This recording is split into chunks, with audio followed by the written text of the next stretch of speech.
Hello, welcome back to KJ's What Happened, where I look back on some of the stranger things, some clips, some news stories, whatever I come across throughout the week.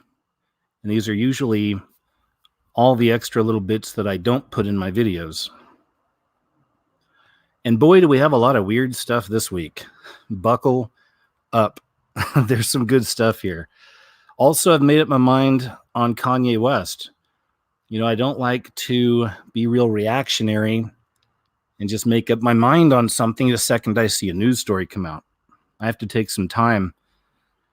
But I got a couple of stories tonight I'll show you here that they speak for themselves. And these are the stories that have helped make up my mind on what I think about Kanye West's newfound Christianity. We'll see more on that soon. Before we do, quickly, let me go ahead and share my screen with you. And let's take care of business real fast here. And then we'll get into it. Let's see here. Did that do it?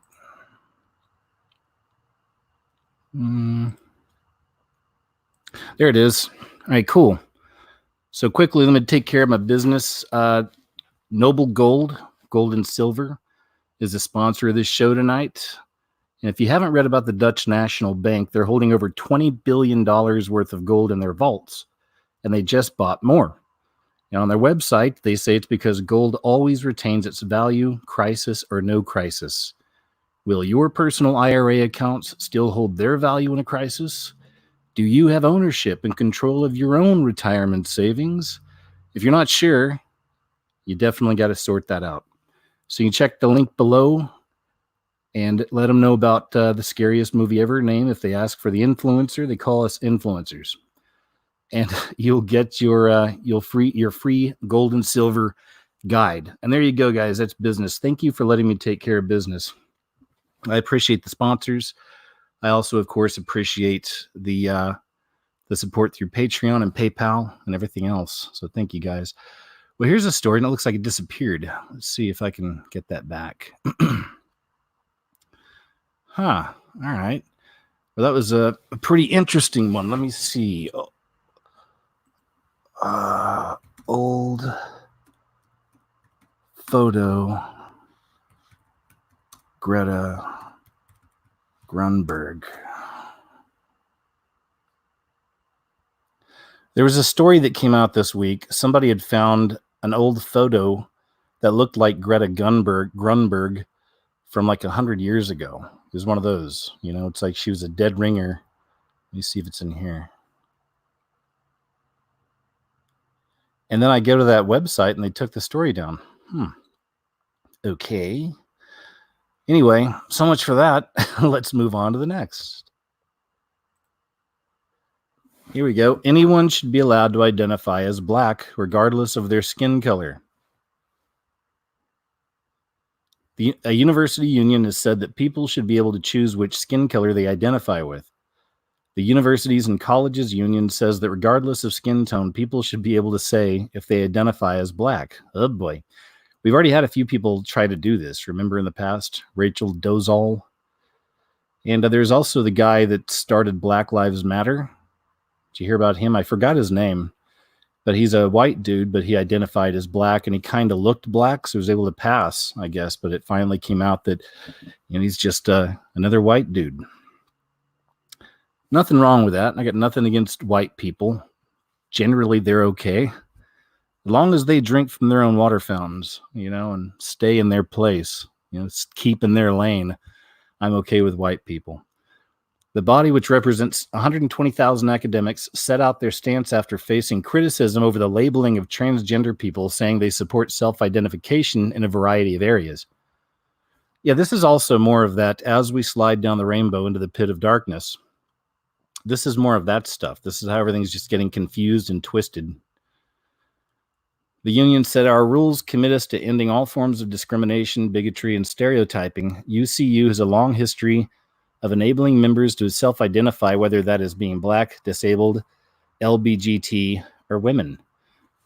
They added UCU also supports a social rather than a medical model of gender recognition that will help challenge repressive gender stereotypes in the workplace and in society.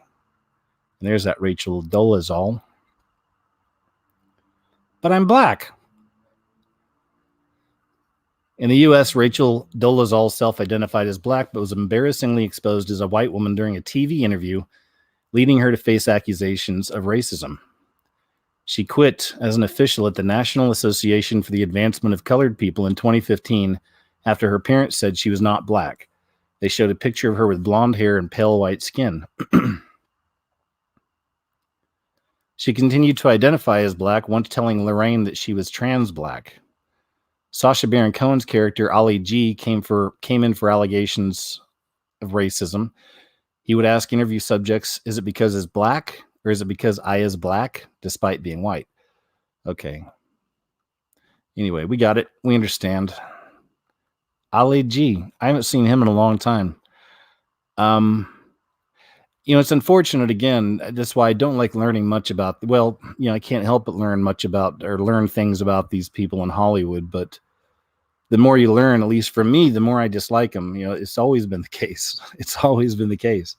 And I used to like Ali G's show years ago. I used to think he was funny, but as time's gone on, he's just kind of like another liberal stooge, I guess.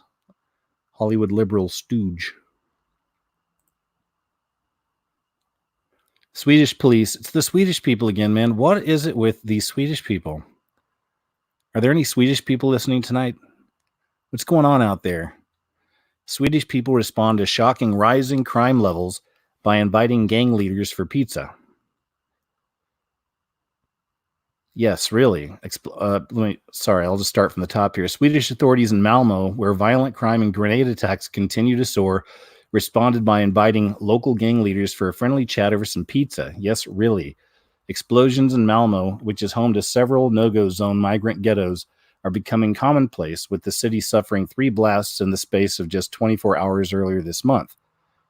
An alarming 29% of residents in Malmo say they have been victims of crimes against an individual. According to Wilhelm Agrell, professor of intelligence analysis at Lund University, the situation is so dire that it threatens the power monopoly of the Swedish state. The vast majority of the unrest is driven by rival drug gangs made up of second and third generation immigrants.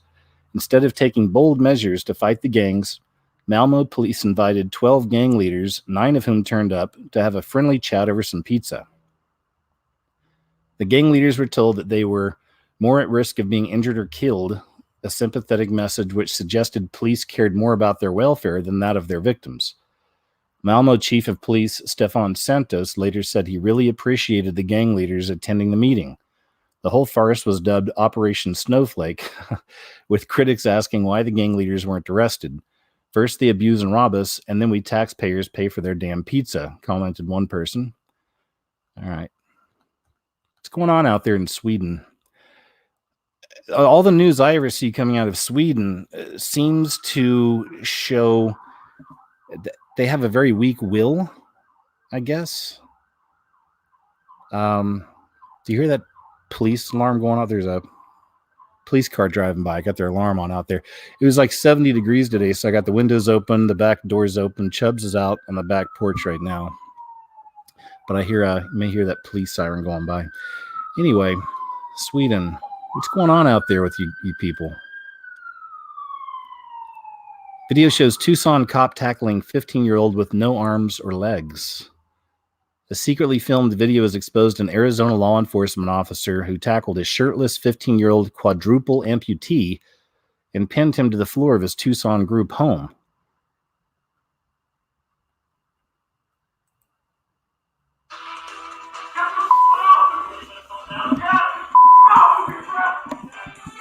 Only on KOLD News 13 tonight, we are getting a look at explosive new video of a controversial arrest involving a Pima County Sheriff's deputy and a 15-year-old who has no legs or arms. Good evening and thanks for joining us. I'm Dan Maries. And I'm Brooke Wagner. This video shows the deputy wrestling the teen to the floor.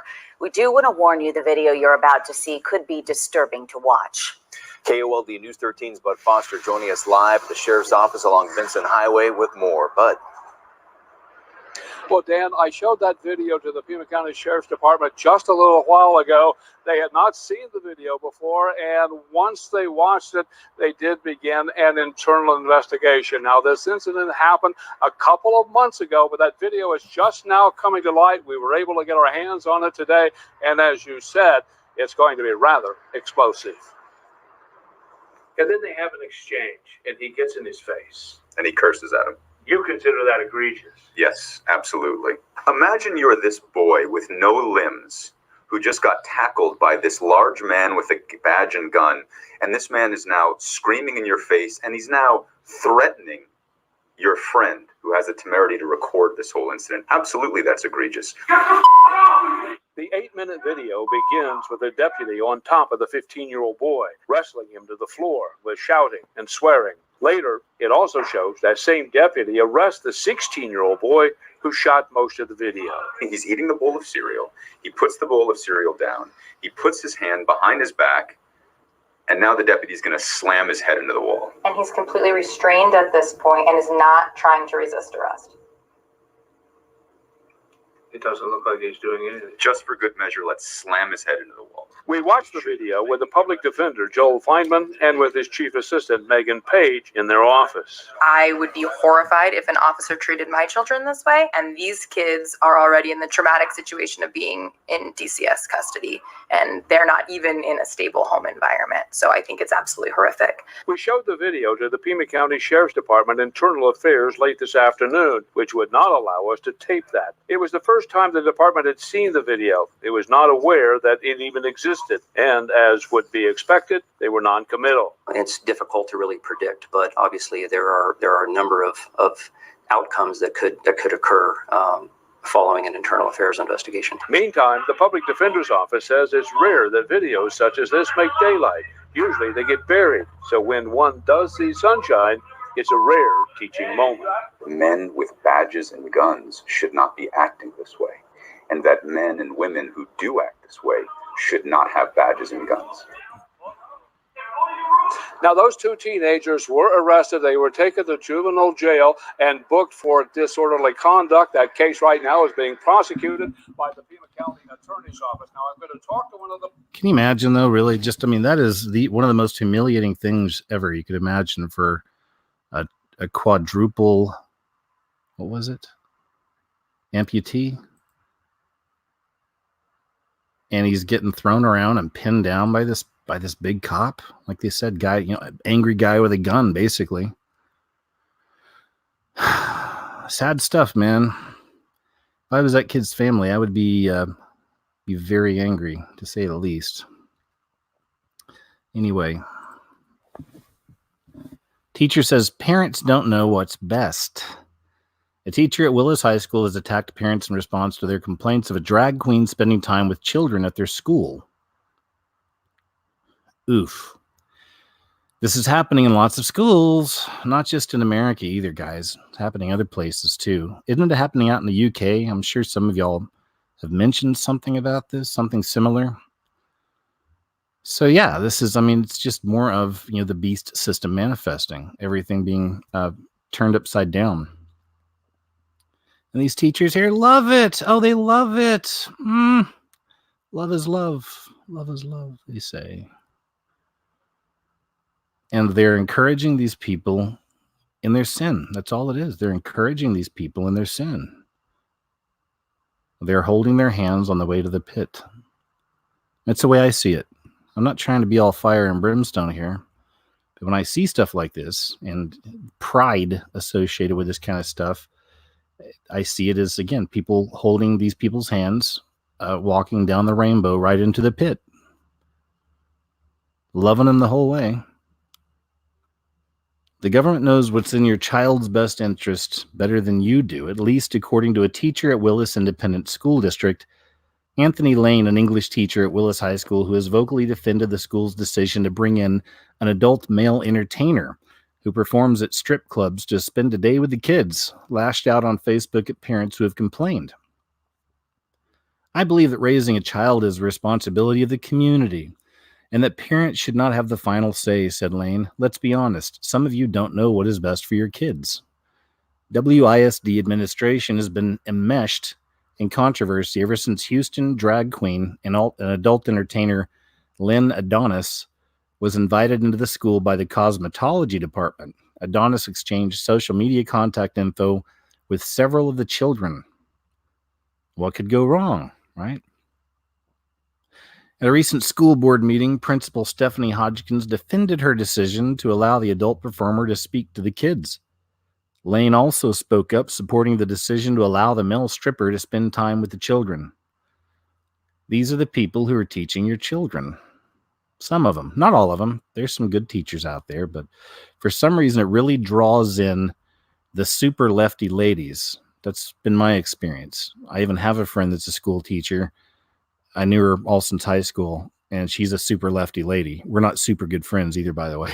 She's a friend of a friend. But when I see her, it's always good to see her, and we get along good. But we just don't talk politics and stuff. You know, she's a super lefty lady.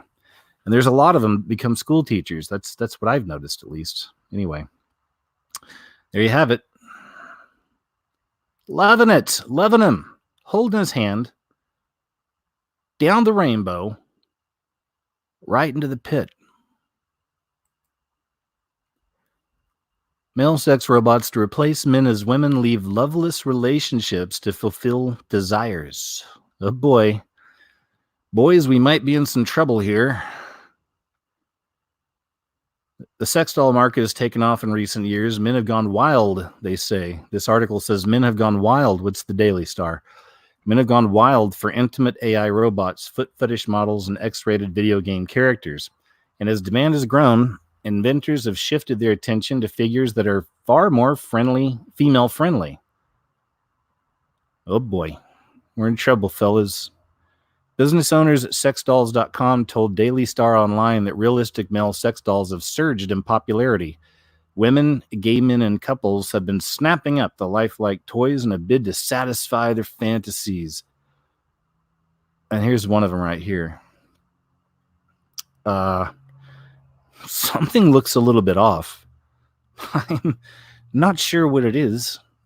Can you see it too?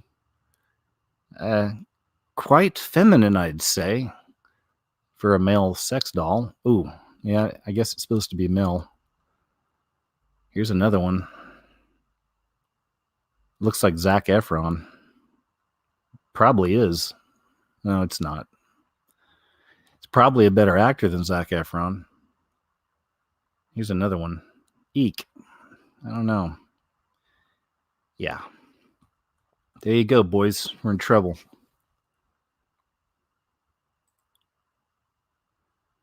Dan Bilzerian says he'll give up sex, drugs, and drinking if elected president. Trump really cracked the code on this one and broke the mold. And now it's like everybody thinks they can be president. And that might be what we're really heading into. Who knows? I mean, it really is idiocracy. And maybe we will get a Kanye West 2024. Maybe his running mate will be Dan Bilzerian. Poker player and Instagram playboy Dan Bilzerian has said he'll give up sex, drugs, and drinking if elected president. The 38-year-old announced his intentions to run the country last week, just days after Kanye West revealed he'd also be entering the race for the 2024 election. Bilzerian appeared quite nonchalant when speaking about the possibility of becoming president of the U.S. as he affirmed his announcement with a blasé, "Why not?" However, he has since made his intentions, I guess, more serious. I don't know. Bilzerian, who will run as a Republican, vowed to change his ways if he successfully makes it into power, as he told TMZ he will abstain from sex, drugs, and alcohol for the entirety of his time in office. The promise is certainly a good one to begin his campaign with, as the goals are, in theory, pretty attainable when compared to things like saving the planet and abolishing poverty, though the renowned playboy might find abstinence a bit more of a struggle than some of the other candidates would. Bilzerian explained he'd be quitting what I can only assume are some of his favorite pastimes in order to focus on the task at hand, which is a pretty necessary thing to do when you're literally the most powerful person in the world. No thanks. that's his life. So I don't know. I don't think he'd make a good president. That's just me.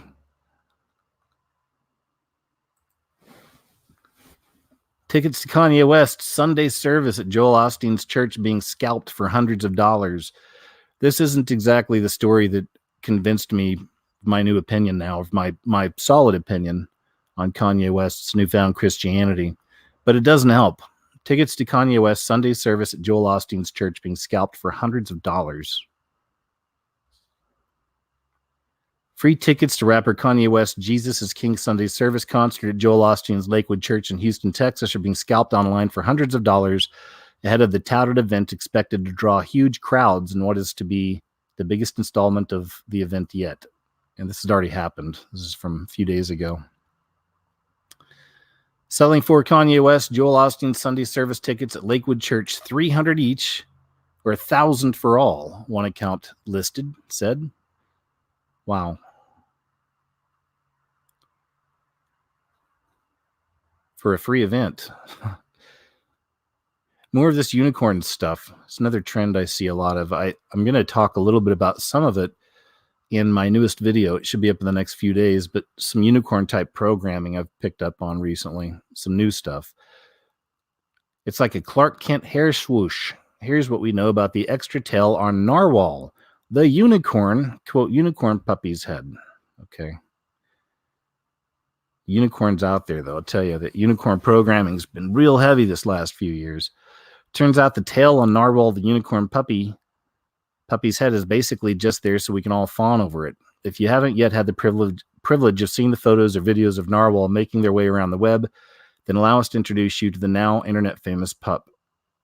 Here he is. See if I can get a clearer picture of it. Better picture. There you go. He was born with a tail on his forehead. It's cute. But, you know, again, I picked up on this with the unicorn stuff. I've been looking into some unicorn type subjects the last week or so, and stumbled on this. They're calling it the unicorn pup. Okay. Anyway, there you go. It's not a major story. All right. Just something I wanted to throw in there. This right here is a big deal, though. More YouTube shenanigans. Speaking of YouTube, I tweeted YouTube yesterday and asked them why my channel's been frozen at 469,000 subs for all of 2019, basically. And why, you know, my videos are getting maybe an eighth of their views, or a sixth. Can't remember what I said. I did that yesterday. Today I wake up, I look at my Twitter, they removed the messages, but my YouTube channel is at 470,000 subscribers today. So the question is, did they finally release my sub count? Or are they just snarky and nasty enough, maybe the person handling this particular case, to just allow me to get to 470,000 and then shut it down again? I don't know. I'm hoping for the best. We'll see. But I've seen that in the past, if you go straight to @TeamYouTube on Twitter, you can get more things done. So, you know, who knows? But my thing is, I just, you know, you kind of get sick of the suppression. I know it's not just me, but it's the way I handle things. And you can handle it for so long, but it's just like after a while, it's like, come on, man, really? I mean, you know, it's so obvious, you know, again, being stuck at the same amount. And I see throughout the week, that's the other thing I said, is my analytics show that thousands of people are subscribing every month, but it just never moves. You know, anyway, enough about me and my issues with YouTube. Again, hopefully we'll see. Keep an eye on the count. You know, we'll see if it actually gets to rise now. That'd be nice. You know, and again, it's not just because it's not out of some narcissistic need, but, you know, the reach matters. You know, it's like, this is the reason I started doing this years ago when I had no subs. You know, it's like, you want to get to people, you want to reach people, you want to reach as many as you can, you know, but yet we have to use this system. Many of us are on this system because it is still the most popular platform in the world. That is literally working against us, some of its own creators. So it is what it is. I pray about it a lot too. You know, I appreciate any prayers on this. Anyway, this is just another example of some crazy YouTube shenanigans going on. I'll let this kid explain. Last night, between around midnight and 1 o'clock in the morning, I suddenly received a massive barrage of emails from YouTube. They read the following. The content of the emails is, "Dear Matt Lown, your video blank may have had content owned or licensed by Sony ATV, Peer Music, Warner Chappell, Adium, and Latin Autor." Where it says blank, insert any of my Kerbal Space Program videos, because there was an email for pretty much all of them. This has resulted in the vast majority of my Kerbal Space Program back catalogue of videos being demonetized, with limited ads on the videos, and the ones that do show up now split up the revenue between all the companies listed in that email, and then I get to keep what's left of that. And the real kicker is that the part of the videos that have been claimed by these companies is, during my intros for most of my Kerbal Space Program videos, I use a song called Dreams by Joachim Carrad. I might have said that name wrong, but you get it. It's a song that not only the composer has said is completely free to use in YouTube, Facebook, and Instagram videos, but I actually acquired the song from the official YouTube audio library. You know, that library that they designed for creators to get royalty-free music so they wouldn't have to contend with copyright disputes? That library.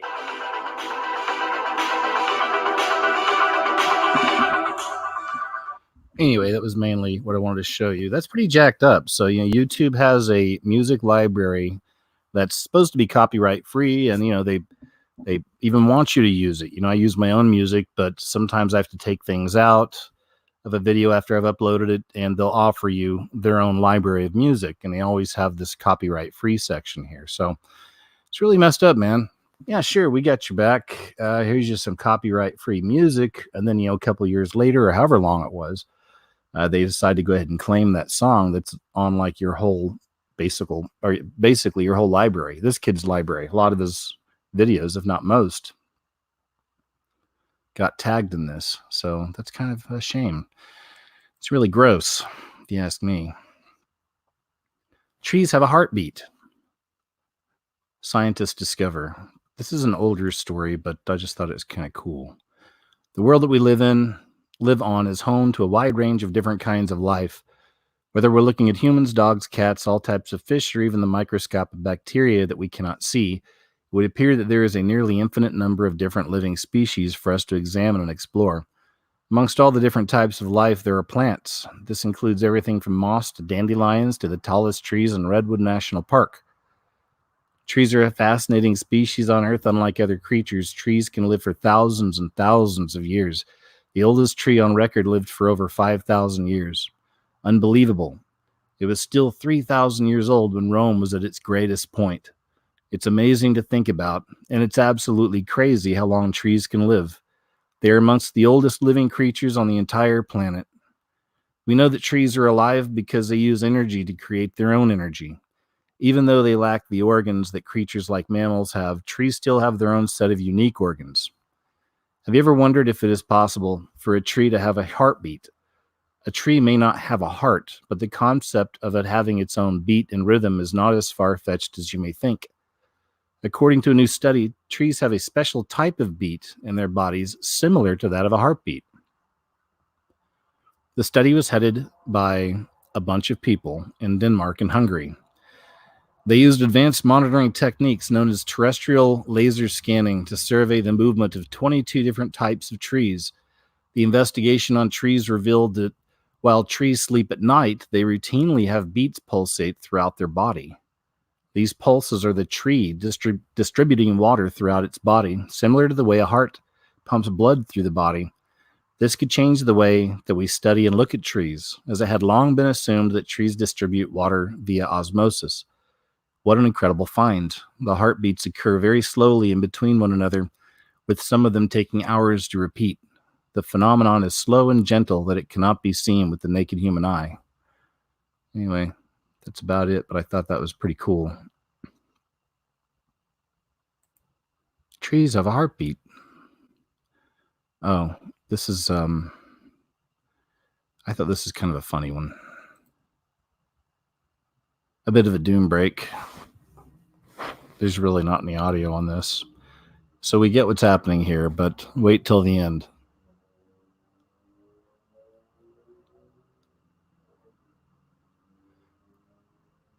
That deer is going to be laying on a therapist's couch for many, many years. Like, did I do that?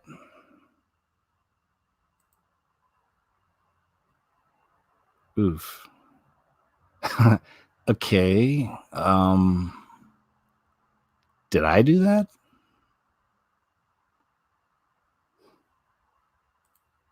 There you go. A little bit of a doom break. This is pretty cool. Chilean protesters take down police drone using lasers. Check this out.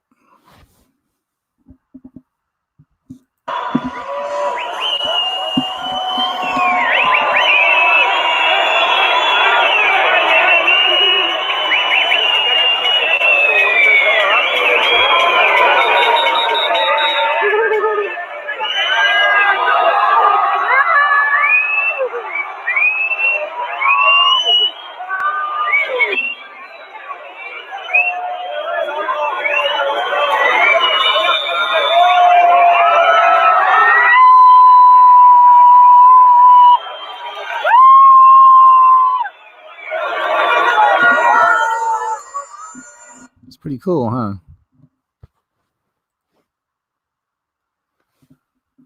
So what was it? Last week we saw that Google's creating some kind of glasses that are, I guess, going to be like an Oculus glasses mix. Am I right? Or something like that. It's going to be crazy. But now they're talking about being your next personal bank. Oh boy. Mark of the beast, anyone? Google at the center of it? No surprise. Would not be surprised. Google is looking to create checking accounts in partnership with Citigroup, the parent company of Citibank. The project, codenamed Cache, is scheduled to launch to the public next year. Unlike Apple's credit card, which prominently featured Apple branding with only a small logo for its financial backer, Goldman Sachs, on the back of the physical card, the Google checking account will look and act like a standard Citibank checking account. I just don't like it, no matter what.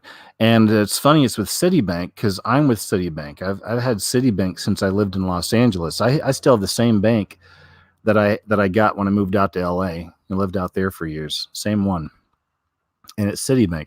There's not even a Citibank in the state I'm in now. So anyway, I've been with them for a very long time with Citibank. But it's funny because when I lived out in Costa Rica, I started having a lot of problems getting my money out of my account because that's when they shifted the whole system to the new cards with the chip on them. Remember that? So then I had to wait, finally get a new card with a freaking chip.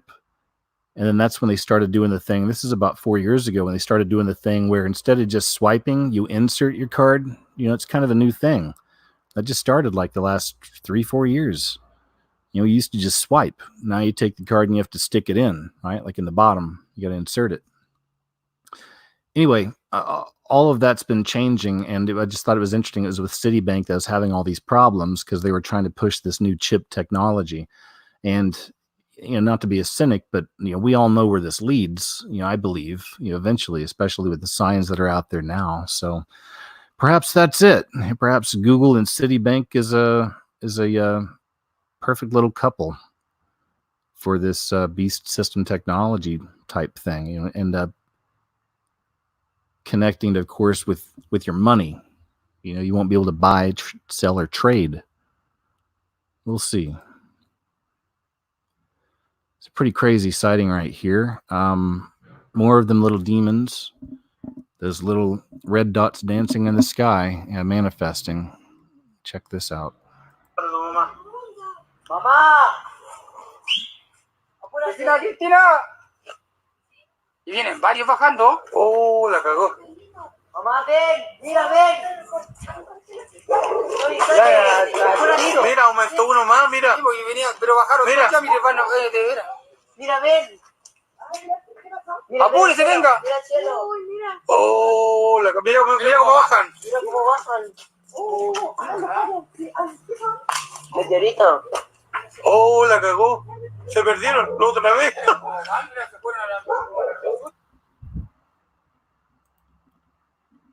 There you go.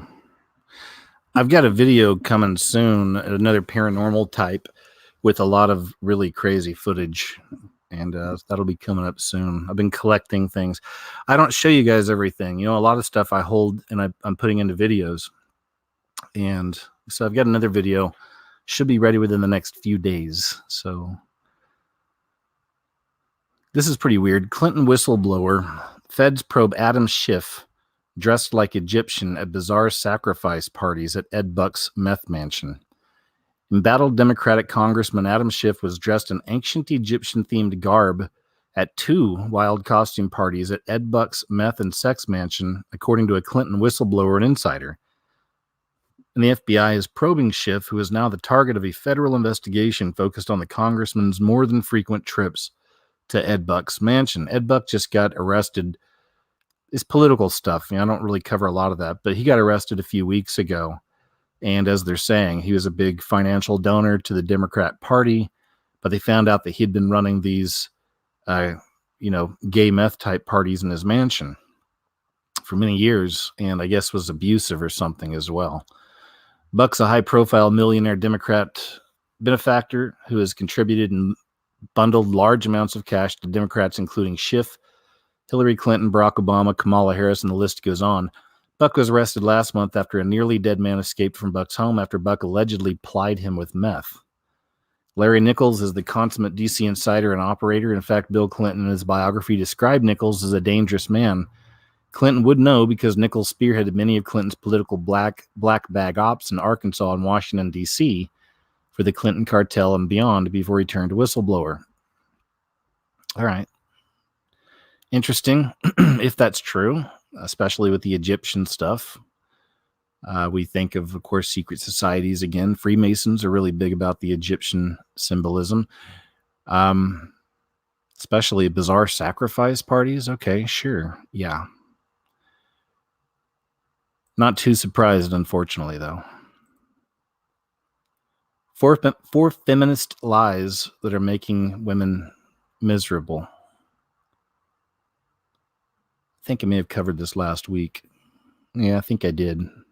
So we won't cover it again. But if you want to, you can check this article out at SusanVenker.com. 4 feminist lies that are making women miserable. Women don't need men. Men and women are the same, or gender is a social construct. The biological clock isn't real. The biological clock may be politically inconvenient, but that doesn't make it any less real. The ideal age for a woman to get pregnant is 25, noted Gillian Lockwood, medical director at the Midland Fertility Clinic in the UK. The bleak reality is that the chance of IVF working with your own eggs once you are 40 is absolutely abysmal. In what other branch of medicine would we let, yet alone encourage, patients to pay for an elective operation with a less than 5% chance of working? Because of this, it stands to reason that men can postpone marriage longer than women can. But we don't tell women this. Instead, we pretend they can map out their lives with career at the center, as men do, as though they won't hit a point in which their ability to conceive will invariably clash with a career. Articles abound with the goal to obscure the biological reality that it's easier for women to have babies in their 20s and early 30s. We lie to women, in other words, to further a political agenda. In doing so, feminists get what they want, for women to reject maternal desire and to instead produce in the marketplace, but women won't, or don't. Indeed, after decades of following the cultural script, women can often no longer find husbands, or they can't have babies. Or if they do get married and have babies, they can't stay home with them because they mapped out a life that supported an entirely different goal. I guess I'll read 4 too. This was a really good article. I'm pretty sure I read it last week. That's why I didn't read the first 2. But as you can see, I think it's really good. Number 4, career is more meaningful than marriage and children. Of all the lies feminists tell, the idea that career success is more fulfilling than marriage and family is by far the greatest. It is almost impossible to convey the depth of this lie, for it too began in the 1960s, this time with Betty Friedan's insistence that being a wife and mother is akin to being in a comfortable concentration camp. Since that time, American women have been walloped with a steady diet of words and images that drive Friedan's argument home. Humans are pack animals. We need to feel part of the group to feel good about ourselves. Some of us are content to stand apart from the crowd. Yep, I'm raising my hand, but most are not. Ergo, cultural messages matter. Since mothering is no longer revered or understood to be something a woman would want to do, let alone should do, women are surprised to discover how heart-wrenching it is to leave their babies and return to work. They're surprised to discover that work isn't nearly as satisfying as they were led to believe. This same sense of unease is felt by single women who can't find a man with whom to settle down. Careers aren't fulfilling at all, it turns out, if you wind up in bed at night alone. So here I am saying it as loudly as I can. Women have been lied to for years, and that's why they're so unhappy. There's only one solution. Flip your priorities, put love and family, not work, at the center, and you will win in the game of life. That's what I did, and made all the difference. Here, it started with a seemingly comical phrase Gloria Steinem didn't coin, but repeatedly used during the height of the 1960s feminist movement. A woman needs a man like a fish needs a bicycle. It's still alive and well today, whether it's Jennifer Aniston talking about how women don't have to fiddle with a man to have that child, or Emma Watson talking about self-partnering.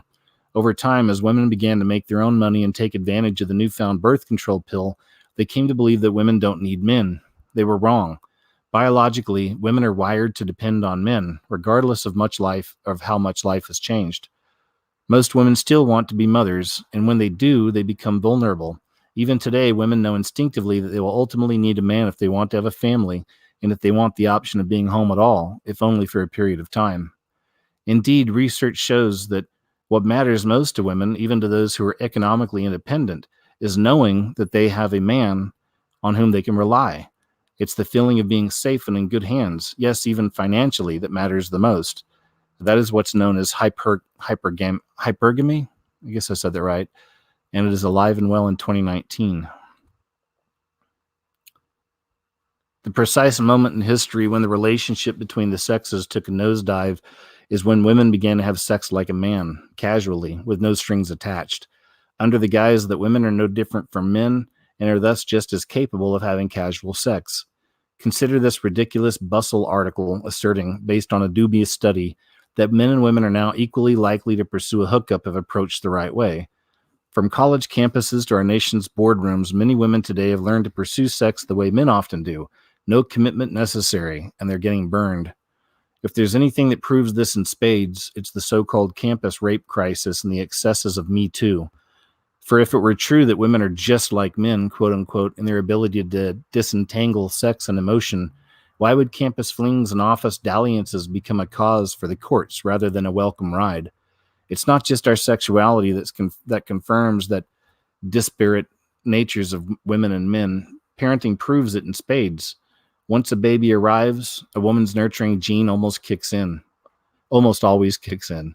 Providing for her child emotionally is her first instinct, which is why going back to work is so heart-wrenching for mothers.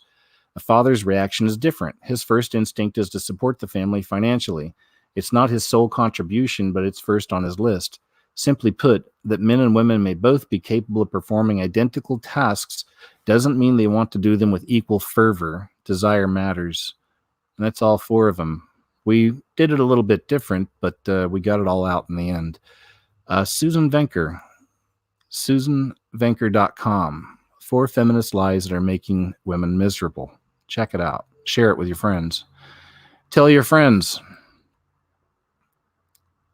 This is just kind of weird. Mini Mr. Rogers Hospital dressed up their newborn babies as the beloved TV icon for World Kindness Day. And there's a movie coming out about him. Have you seen that? Oh, it's People. I probably can't play this, but I'll just do that. But there's a movie coming out about Mr. Rogers. I've never found anything solid on Mr. Rogers being a bad person, and I did digging back in the past. Do you guys know anything? I mean, because I sometimes see people really going off on Mr. Rogers that, he's a pedo, he's a bad guy, and all this stuff. And I'm just saying, like, just show me something. Show me something that's solid that would tell me that. Because I'm not saying it's not possible. Sure, of course it's possible. But, I would need to see something solid, not just speculation. I see a lot of people speculate on that. I don't know. But I do think this is kind of weird. It's just me. If I was a baby, I wouldn't appreciate that. Here's another UFO. It's a short one, but really, really cool. Check this out. It's like a rip in reality.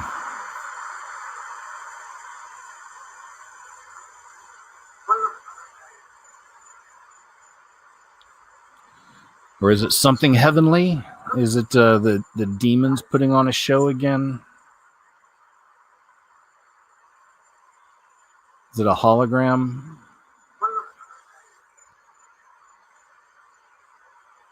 It's weird, whatever it is. Look at it. I wish I could get a closer look, but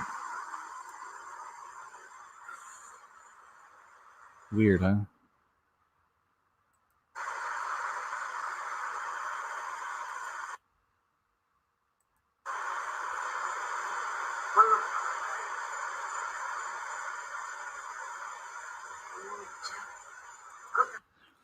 There is a weird set of sightings I've read about, people seeing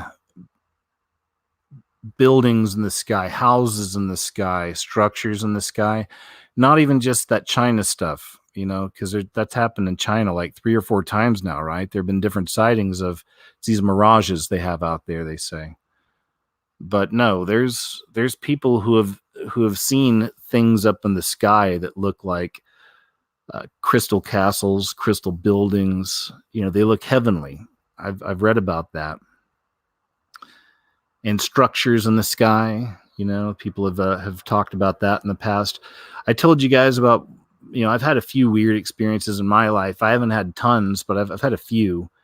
And that was one of them. Was just before I moved to Costa Rica, I lived with a couple. I was just kind of moving place to place for a few months there, you know, before I moved. And I lived with a couple in a college town. They were both in college at the time. And they bred dogs. I can't remember which kind of dog it was. It was a mix of stuff. But anyway, they had a bunch of dogs. We had a backyard where we had like 4 or 5 dogs. So when they were gone, I would have to kind of watch over. And one time I was watching over one of the dogs, and it got past me and ran out like through the front door. So I had to go try to find it. And I was running through the neighborhood trying to find it, calling out its name. And this was just, it was like, you know, maybe 10:30 at night. I was in just a regular neighborhood, kind of out in the country, a lot of trees and stuff.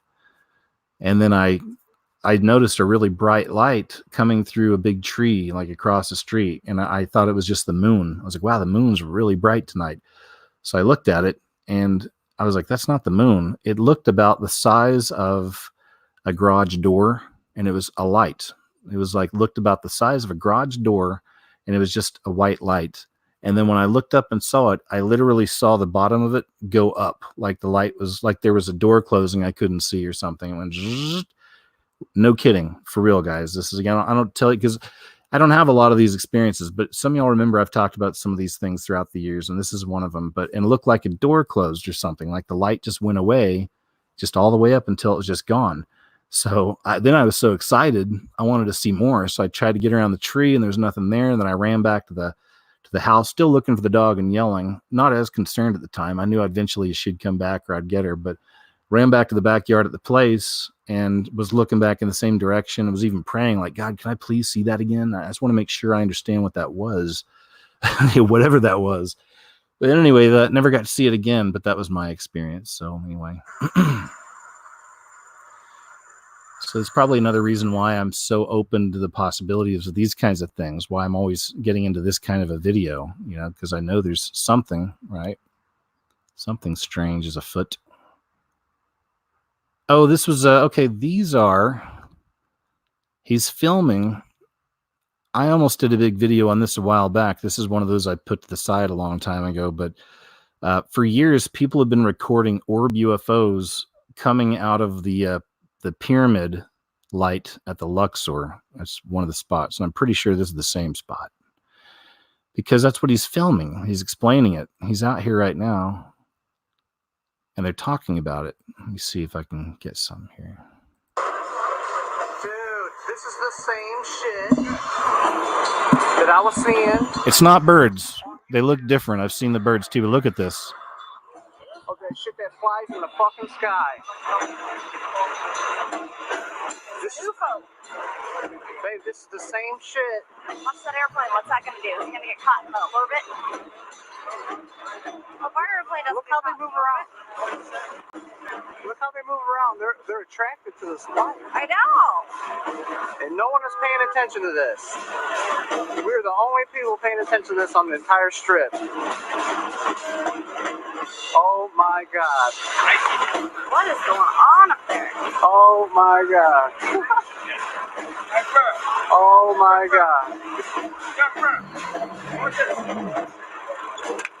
Dude, this is it. This is the exact.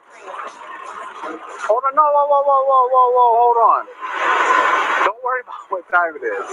Still on a mission show. I know, don't worry about it. This is beyond the show. Okay, it's not beyond $110 though. Maybe it is. I don't know. What world is there?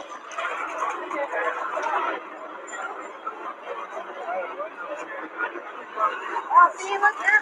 You guys see that too?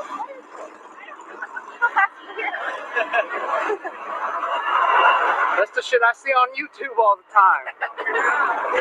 Dude, that is amazing. Oh my God. Dude, that's not normal, man. I don't think we're the only ones on the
Okay, there we go. Can you hear me, guys? I'm sorry about that. I got muted.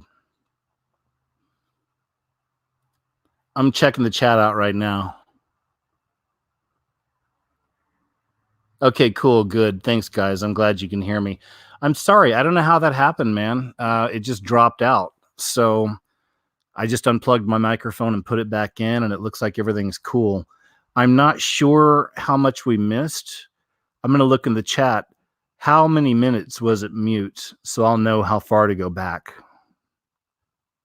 If you guys can let me know that. How was it mute? So I'll know how far to go. There we go. Probably about 2 minutes. Okay, thanks, y'all. All right, cool. Anyway, man, hey, we're back on track. Thank you very much. I appreciate it, you guys. All right, so let's go here. All right, so we'll go here. Pope Francis urged to repent by clergy after participating in idolatrous worship of pagan goddess. An international group of Catholic priests and scholars have called on Pope Francis to issue a public apology for holding a ritual on Vatican grounds which included the worship of a pagan fertility goddess. The petition, signed by 100 clergy, scholars, and influential members of the church, demanded that the pontiff repent publicly and unambiguously for participating in the worship of Pachamama, a pagan fertility goddess, during the Amazon Synod at the Vatican last month. The group noted that all participation in any form of the veneration of idols is an objectively grave sin that only God can judge. I say good for them, right?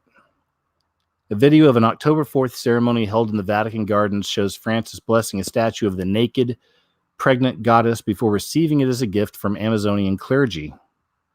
A few days later, the Pope prayed in front of the Pachamama statue at St. Peter's Cathedral and then accompanied it in procession into the Synod Hall. The ceremonies caused an uproar in the Catholic world. Replicas of the Pachamama statue were later seized from a church near St. Peter's Basilica in Rome and thrown into the Tiber River. The deed was committed by a man who described the statues as false idols that violated Catholic teachings. In response to the incident, Francis asked for pardon of all the people who were offended, or pardon of the people who were offended by this act. All right. Anyway, we know he's bad news. This is an ad from Amazon Prime that just went up in Times Square in New York City. That's a movie. President Evil. And I guess he's wearing a Trump mask in the movie. Child prison and death in a blaze. Mother commits, you know what? She took her own life. After kids she kept in lockup for 10 years escape. No school, no IDs, and constant CCTV surveillance. 3 kids remained in lockup for a decade as their mom tried to protect them from the, quote, cruel world. No one in town knew what was happening behind the fence of a private home. A week ago, a phone rang at the police station in the town of Ust-Katov in the industrial Chelyabinsk region of Russia's Urals. A panicked woman was calling, claiming that her 3 children, 2 girls aged 20 and 11, and 15-year-old boy had been kidnapped. The police acted fast and found the trio just a few hours later, but they decided against returning them to their home, as a story the kids told stunned even the experienced operatives. The children revealed that there had been no abduction and that they themselves had escaped from their mother, who kept them locked up for a whopping 10 years. They did nothing wrong, but were basically forced to serve a prison term that could be handed down for murder in Russia. When social workers contacted their mother, she reportedly rebuffed them by shouting, "If you want to put me in prison, you're free to do so, but I only wanted the best for my children." What happened the next morning was another shock to the small town, as the woman set fire to the hut where she had kept her children and took her own life. Her body was later discovered by firefighters who were called to the scene by neighbors. The blaze went out by itself, leaving the house mostly intact, allowing for a glimpse into the daily lives of the 3 inmates. The conditions they had to endure were miserable. Photos reveal that they were held in a small, dark, and dirty room with barren wooden walls. The hut was littered and furnished with old, broken sofas and cupboards. An outdated TV set, which was connected to a DVD player, seemed to be the only entertainment available to the children. There's a video, or I guess this is a video of the interior. Okay. Anyway, this is a really long article. But I think we get the gist.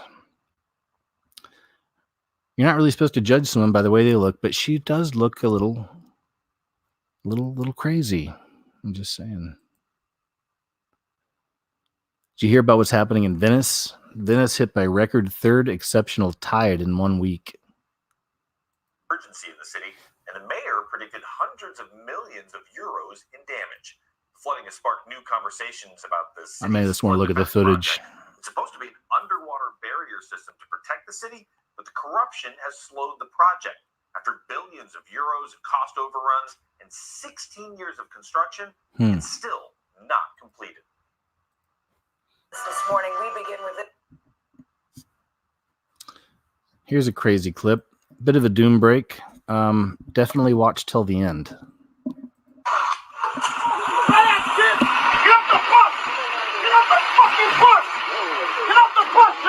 Get off the bus! Oh my gosh, what the heck? What do you mean?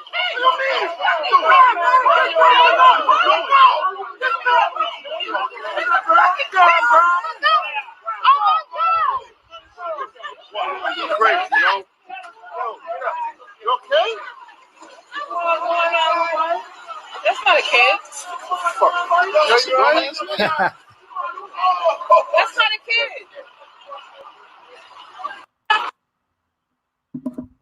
Nice. I don't know what happened there. Maybe it was all set up, but well done. Drag Queen Story Hour event. Boy in pink dress says he wants to be Spider-Man. A small boy at a Drag Queen Story Hour event told the room that he wants to grow up to be a Spider-Man, but the boy had been dressed in a pink dress by a parent. The event was held on October 27th in Washington State at the Vancouver Community Library's Columbia Room. A local group had invited a man dressed in women's clothes to read stories about children who supposedly wished to live as members of the opposite sex. The man, Owen McHatton, who was dressed in a mocking caricature of a woman, asked the children what they wished to be when they grow up. The young boy excitedly said he wants to be a Spider-Man, after the comic book hero. The man responded, "You want to be a Spider-Man? Wow, or a Princess Spider-Man? You never know. You can be anything you want. I'm a drag queen." Unquote. Oof. I think there's footage. Oh, there is. You want to be a Spider-Man? Wow. Or a Princess Spider-Man. You never know. You can be anything you want. I'm a drag queen. But it's for the kids. Guys, if you can't see, this stuff hasn't slowed down. It's only spreading. I know you see it. I mean, it's real life Baphomet. It's, what do they call it? A transfiguration. We're seeing people switch before our very eyes. And what's even more frightening is they really, really want access to them little ones. They really want access to those little ones. The event came shortly after a Texas court decided a case where the divorcing parents disagreed over the mother's claim that their boy wants to dress as a girl. The court awarded joint authority to the two parents, and the father's allies subsequently declared that the boy now refuses to wear dresses to school. Remember that case? Can't remember that little boy's name, but that's another one of those mommies that's absolutely frightening. One of those, lefty loony ladies, Those people really scare me that are forcing their children into this. That is so not cool. That's the beginning of a curse for a generation, for the generations, when you see stuff like that. It's the way I see it. Anyway. And then this was the new Renault commercial, which essentially is about these two little girls that meet as little girls and they become best friends. And then later in life, they're lesbians and get together and, I don't know, get married and have kids and stuff or whatever it is. But just again, more of that, the programming, it's important to see the programming so you understand it exists for a reason. That's why, what was it? It was just a few years ago, man. I was talking about, and I'd looked this up. It was the percentage of people that claim LGBT and all the rest, and it was only around 2% of the population. And then recently I was looking some of these things up, and now I'm seeing people say it's like 5%. So I don't know if they're lying about these statistics. You never know, extending them a little bit, or is that proof of the programming working? Just in the last few years now, we see the percentage rising at, it's a pretty fast rate, I would say. It's interesting. Here's a good one for us. Veteran confronts Trump protesters. This is going to be good. Are you enjoying this country now? Let them have they say it's okay. Give me a fucking gun, I'll shoot you. No, that's okay. It ain't okay. Everyone's entitled to I fought for the freedom you guys enjoy. Sir, I did the same thing. Let go. It's not a fucking thing. I don't give a shit. How you live? What's that fucking sign?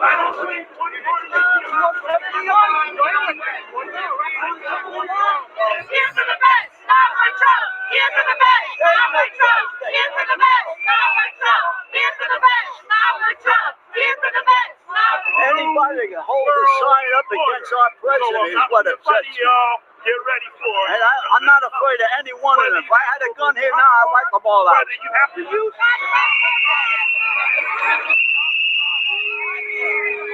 I'm upset right now. I come over here to enjoy Veterans Day, and look at what I got. I fought for the freedom that they're enjoying.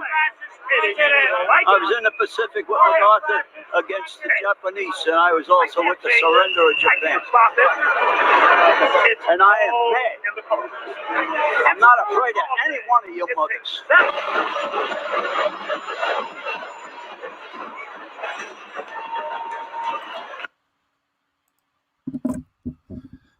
There you go. I mean, speaks for itself.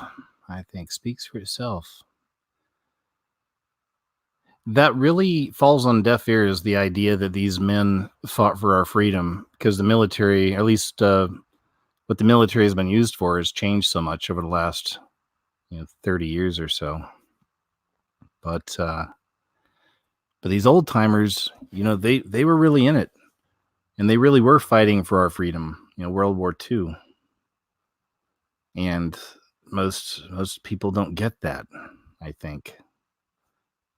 And this is what he gets. Like you said, he shows up and this is what he gets. There you go. Well, all it's going to take is World War III. And that's going to set some things up. It's going to set some things. I didn't want to say set some things right. But it'll wake a lot of people up, that's for sure.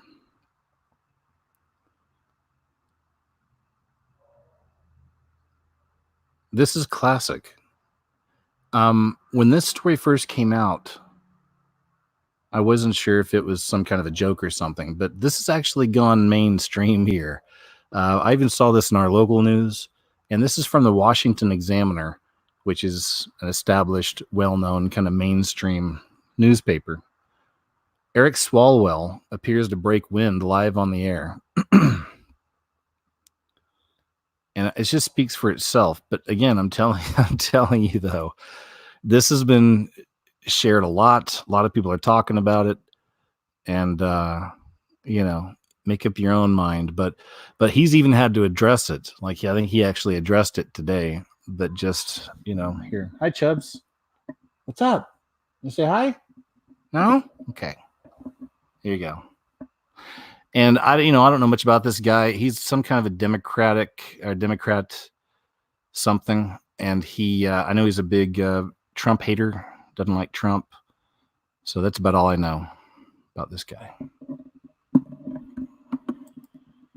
The president talk about this swap of dirt for U.S. military aid. Chris, so far the evidence is uncontradicted that the president used taxpayer dollars to ask the Ukrainians to help him cheat an election. And the complaint that I've heard from Republicans. The president talk about this swap of dirt for U.S. military aid. Chris, so far, the evidence is uncontradicted that the president used taxpayer dollars to ask the Ukrainians to help him cheat an election. And the complaint that I've heard from Republicans. So far, the evidence is uncontradicted that the president used taxpayer dollars to ask the Ukrainians to help him cheat an election. And the complaint that I've is uncontradicted that the president used taxpayer dollars to ask the Ukrainians to help him cheat an election. And the complaint that I've heard is uncontradicted that the president used taxpayer dollars to ask the Ukrainians to help him cheat an election. And the complaint that I've heard. Okay. Oh, wow. That is some dumb stuff. But anyway, Eric Swalwell dropping bombs, man. Dropping bombs. Stents and bypass surgery are no more effective than drugs for stable heart disease, highly anticipated trial results show. Some of the most common invasive heart procedures in America are no better at preventing heart attacks and death in patients with stable heart disease than pills and lifestyle improvements alone, according to a massive federally funded study designed to resolve a long-standing controversy in cardiology. Researchers found that invasive procedures to unclog blocked arteries, in most cases the insertion of a stent, a tiny mesh tube that props open a blood vessel after artery-clearing angioplasty, were measurably better than pills at reducing patients' chest pain during exercise. But the study, called ischemia, found no difference in a constellation of major heart disease outcomes, including cardiac death, heart attacks, heart-related hospitalizations, and resuscitation after cardiac arrest. There is no benefit to an invasive strategy in people without chest pain. Overall, the keenly anticipated ischemia study results suggest that invasive procedures, stents, and bypass surgery should be used more sparingly in patients with stable heart disease, and the decision to use them should be less rushed, experts say. The $100 million trial presented Saturday at the annual meeting of the AHA ahead of publication in a peer-reviewed journal is the latest entry into a long and contentious argument over how to treat artery blockages, one that has pitted powerful factions of American heart specialists against each other. It echoes a similar study 12 years ago that was critiqued by interventional cardiologists, the doctors performing the invasive procedures. This is a milestone study that people will talk about and write about for years to come, said Elliot Antman, a cardiologist at Brigham and Women's Hospital, who was not involved in the study and praised it for the wealth of information gathered and the rigor and sophistication of the analysis. The ischemia trial shows that an early invasive approach does not protect patients against death or the overall chance of a heart attack, but does effectively relieve chest pain. The more chest pain a patient has, the more likely they are to benefit. There you go.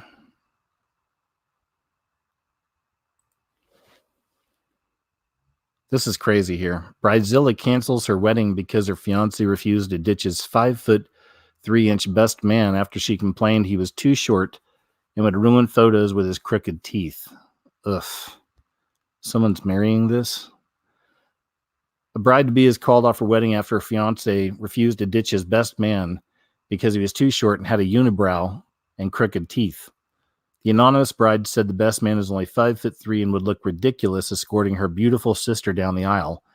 Posting on Facebook, the bride, believed to be from the U.S., revealed, "I'm getting married next Saturday. All of my bridesmaids are gorgeous, and honestly, I can't imagine having better-looking friends. My issue is my fiancé's best man. He's only 5'3", so he'll look ridiculous escorting my sister down the aisle. He is homely as well, a unibrow and crooked teeth. One of those really big smiles that shows his teeth in 10 feet of gum, too." She went in. In the post, which was later shared on Reddit, she added that she asked if the best man could stand on the end in photos so he could be cropped out. "I asked my future husband if he could be at the end of the line of men in all pictures and during the ceremony, too," she wrote. Wow. That way he can be cropped out or avoided in photos. It would make him have to pick another best man.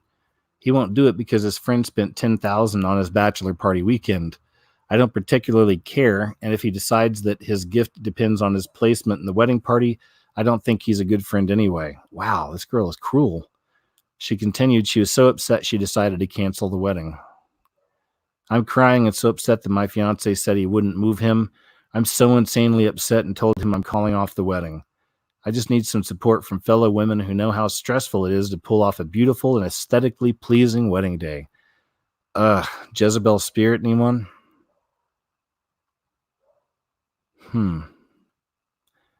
Here's what some of the people wrote. Let her call off the wedding. Someone who is that focused on looks isn't someone anyone needs in their life, one said. Another wrote, husband should marry his best man. They have a healthier relationship. A third added, this chick didn't realize until the week before the wedding who her husband chose as best man. Sure, Jan. However, those commenting on Facebook were more supportive. Honestly, nothing worse than seeing a hobbit troll in a wedding party, one said. He just needs to be in the back of the pictures or the back end, another added. Tell your husband to pick another best man or the wedding's off. This is unacceptable, honestly, a third wrote. Okay. There you go. There you have it. If that story is real, I'd say he dodged a bullet. Airport revenues soared after allowing travelers to pay to turn off CNN. I love this idea. I always hated that. When I was living in Central America, I was traveling a lot because every 3 months I had to leave Costa Rica for immigration. So it was an excuse to travel to different countries. And I always found cheap ways to travel. It was nice. But I did a lot of flying, and every freaking airport out there is always CNN. Same thing in America, I've noticed. So this is kind of cool. I'm glad they've given us this option. I just can't stand CNN. Ugh. It's definitely one of the worst. Airports around the world are reporting record revenues after introducing a long-awaited feature, the ability to turn off CNN on television sets in their terminals. For just one quarter, you can turn off CNN for a full 15 minutes while you're waiting for your flight, leaving you with the far superior experience of just staring at a blank screen. At long last, said one man, waiting for his flight at LaGuardia as he dropped a few dollars worth of quarters into the turn CNN off slot. Honestly, I might fly more now. He's not alone. Airports expect a 426% uptick in travel. Let me see. Is this a real website? The Babylon Bee. I'm not sure.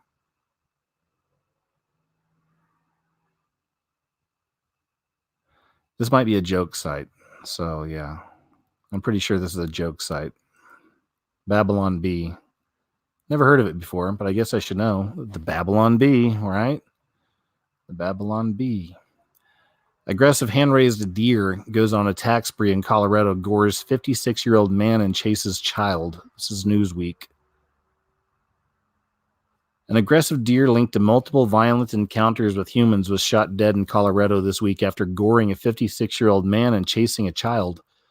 Officials from Colorado Parks and Wildlife said the animal had been wearing a fluorescent orange collar when it was spotted by multiple residents in the areas of Franktown and Elizabeth between November 10th and November 13th when the latest attacks were reported to police. I wonder if this is that zombie deer disease. Officials confirmed the last two encounters took place near Tomichi Drive and Caribou Drive in Franktown. Due to the collar around its neck and its initially friendly demeanor, experts believe the deer, a 2-year-old buck, was hand-raised by humans before being set free into the wild.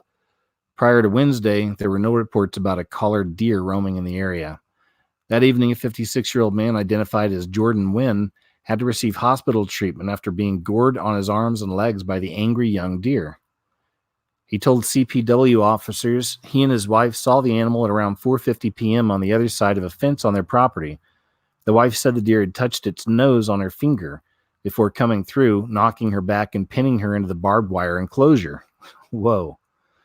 Wynn said he sustained wounds from the buck's antlers while trying to help his wife. He said he was knocked down and dragged around the ground before breaking free. His wife fled inside to call 911 before coming back and distracting the deer by shooting it with a pellet gun. A Douglas County Sheriff's Office deputy who arrived at the scene dispatched the deer. An investigation quickly found that it was not the only close encounter local residents had with the rampaging animal. Officials said a Facebook user had posted about the same deer attacking him the previous weekend while he was doing yard work on a property in Elizabeth. Man, that's so crazy. My mind suddenly runs to what did that deer see? I wonder if a human killed its mother or father or another deer it cared for. I don't know. Is it really one of those kind of stories? And now this deer has a serious chip on its shoulder towards humans. The CPW said that it was also made aware of another report that came in at roughly 4:45 p.m. on Wednesday saying the collared deer chased a 10-year-old boy before a man used his car to prevent it from attacking. The aforementioned goring happened minutes later. Every indication we see points to this deer being raised by people, one from its collar and two from its behavior. Oh, okay, well, that's interesting. We suspect somebody was raising it and released it after they couldn't handle it anymore. Maybe that's it. I don't know. Westbrook added, these are some of the dangers that come when you try to domesticate or even just feed wildlife, which is a major issue we start to see this time of year. These animals learn to expect something from humans, and when they don't get it, they become dangerous, and encounters like what we saw here can happen. Mix in the fact that deer are now in the breeding season, and this all contributed to something that could have been prevented. Wow. There he is. He looks like he's got a really deep story.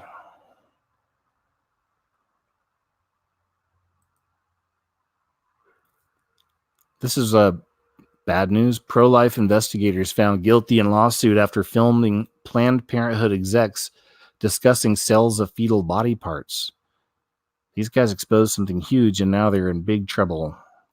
The San Francisco District Court on Friday found pro-life activists guilty in a lawsuit brought by Planned Parenthood after the activists surreptitiously filmed the group's executives discussing the sale of fetal body parts. A 10-person federal jury convicted activists David Daledine and Sandra Merritt of the anti-abortion group Center for Medical Progress on charges of conspiracy to commit fraud, breach of contract, and trespass in violation. Well, it's just a lot of words. Point is, $870,000 they owe. So yeah, that's going to hurt. In 2015, they released videos of Planned Parenthood execs, as well as footage from the 2014 National Abortion Federation conference, which they obtained while posing as researchers for a fake fetal tissue research company they called Biomax. In the videos, abortion industry players could be seen admitting to illegally altering abortion procedures in order to provide fresher, more intact fetal parts, as well as haggling with the investigators over prices. The investigators also accused PP of illegally profiting off the sale of fetal tissue for medical research, using their footage as evidence. Wow, so they did some good work there, some very good work. The verdict set a dangerous precedent for citizen journalism and First Amendment civil rights across the country, sending a message that speaking truth and facts to criticize the powerful is no longer protected by our institutions. That's scary, man, and true. I immediately think of Project Veritas. I wonder if they're next for something like this. I hope not. That's another bit of a doom break. Naked man carrying cat. Something bad happens, but watch this cat's reaction. I love the cat's reaction. Here, check this out. I have no idea what's happening here.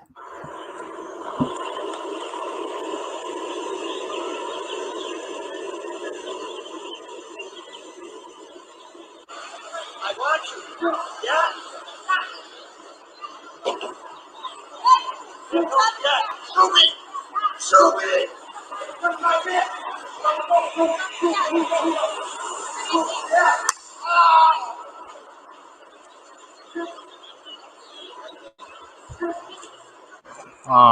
Run kitty run, man, right? Anyway, he gets zapped by the police right here.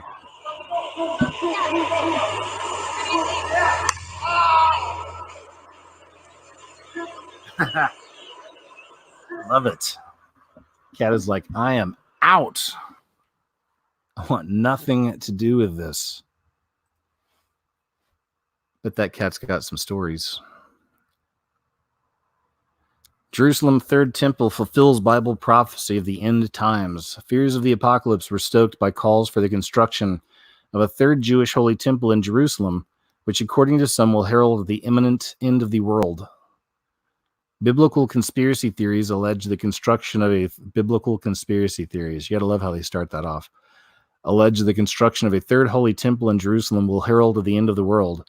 Jewish eschatology concerning the end times claims the holy temple will rise from the ground before prophecy days of the apocalypse. Many evangelists and Christian doomsday preachers believe the third temple will appear before the return of Jesus. Discussions of the end times approaching were sparked last year, November 2018, in response to a letter penned by the Jewish Assembly of Rabbis known as the Sanhedrin. Jerusalem at the time was in the grips of a mayoral election, and the Sanhedrin urged both running candidates to rebuild the temple. The first two holy temples of Jerusalem were constructed on the city's Temple Mount centuries ago, but were razed to the ground by the Babylonians and the Romans, respectively. The Holy Temple plays a crucial role in Jewish tradition and is a central player in prophecies and tales concerning the apocalypse.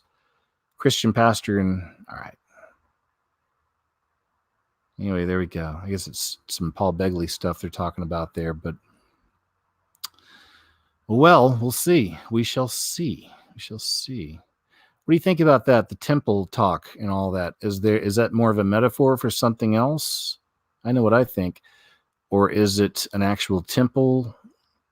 Is it maybe a bit of a few things? What are your thoughts on that? This, I guess this isn't a news story. They just put a headline in there and that's it. Not my president's section to open in supermarkets. And then there's nothing else there. So I guess that's it. Okay. I guess that's not a real story. Have you ever heard of the Young Turks? It's another one of those groups I put in the same category as CNN. You know, I can't stand those guys. Can't stand that group. They're just, again, super loony lefty and annoyingly so. And all these people are right out of, they're working right out of Saul Alinsky's Rules for Radicals. They definitely are. Blaming the other side for everything they do and everything else. Again, I don't want to get into the politics of it all. But I'm just saying, this is a nasty group of loony lefty types. But anyway, Cenk Yogurt, or Cenk Uygur, he's one of the main guys on the show there. There he is. He's going to be, I guess he's running for some kind of office. Where is it? He's running for Congress in California's 25th district. It's this goober from the Young Turks. But these are his Democratic congressional candidate Cenk Uygur on his rules for women. And this is something that he put up a few years ago, and I'll just read some. And this is this guy right here wrote this. Hi, Chubbs. Okay, he's passing through. There's some hard and fast rules of dating. Women ignore these at your peril. Rule number 1, there must be some serious making out by the third date. If I haven't felt your TITS by then, things are not about to last much longer. In fact, if you don't get back on track by the 4th date, you're done. This guy, he's the one that wrote all this. But he's a caring, loving liberal. He supports women in a lot of ways. Rule number 2, there must be orgasm by the 5th date. No ands, ifs, or buts. If I haven't unloaded... You got to love the way he puts that. If I haven't unloaded by this time, things are intolerably slow. There will be no 6th date to give you a second chance. If you haven't delivered by now, you're done. Rule number 3, there must be sex by the 2nd month of dating. There are a lot of allowable exceptions to this rule, but they all involve orgasms. I'll let you slide it for unseen circumstances. We haven't gotten to see each other much, and you've been providing me with some excellent orgasms in the meantime. Okay, anyway, I think I've read enough. But anyway, it's this guy who supports women, and he's a loving and caring liberal.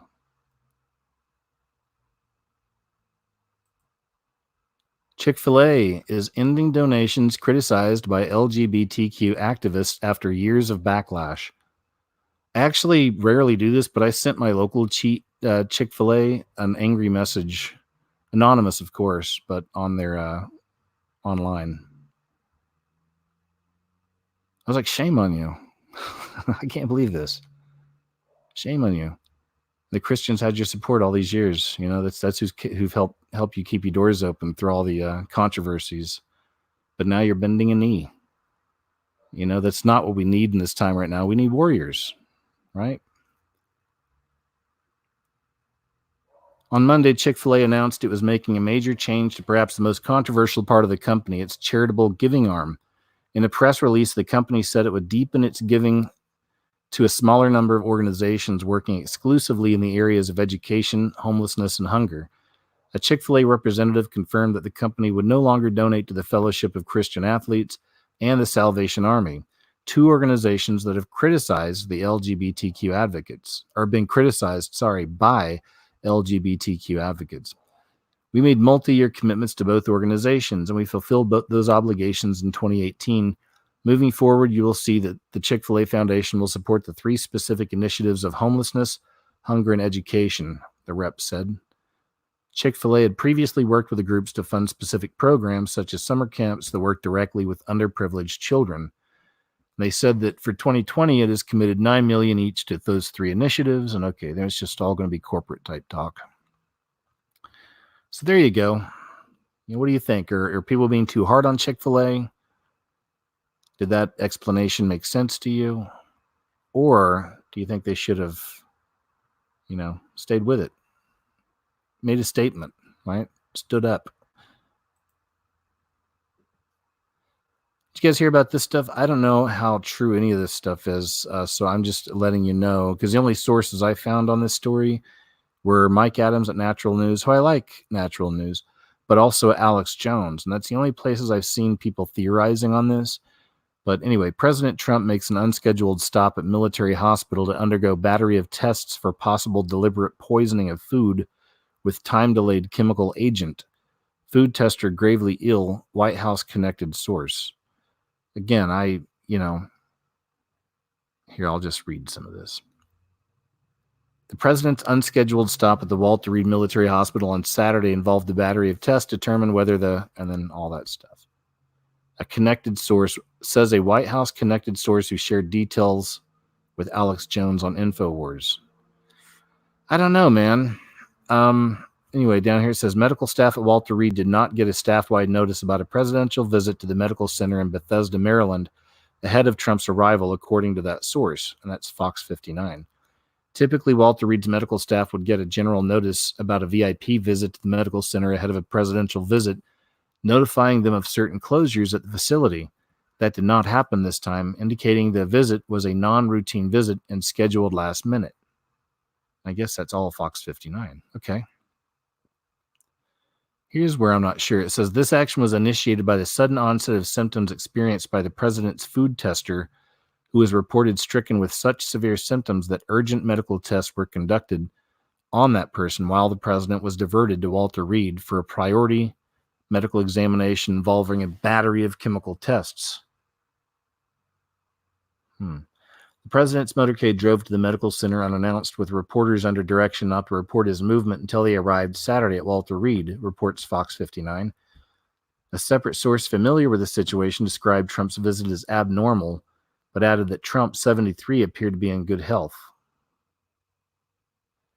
Fox 59 confirms that Trump needed tests which were not available at the White House clinic facility, saying several experts familiar with White House medical procedures said that Trump can get routine lab work done at the White House on-site clinic, indicating Trump needed tests that can't be done there.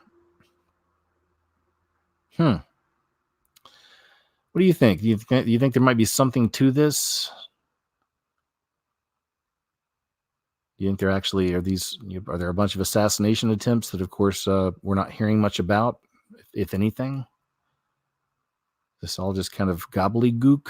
Is that a word? Gobbledygook?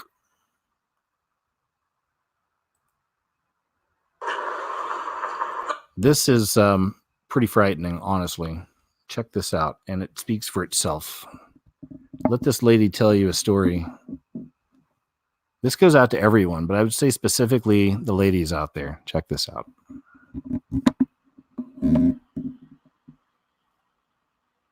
morning. I normally don't really be going live like this, but It is early in the morning. I was on my way to work. I would drop my baby girl off at school. My car started acting up. So her dad told me to catch a lift and leave my car there, and he would fix it for me. So I called the lift, got in the car with the lift, noticed that they were taking all these different turns, no major streets, was not following the GPS that they were supposed to be following.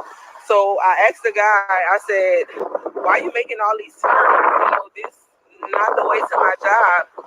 And he wouldn't answer me. He kept on just driving. So I'm noticing that I'm going down these different sidewalks, these neighborhoods. I'm so nervous. Like, I can't even really talk.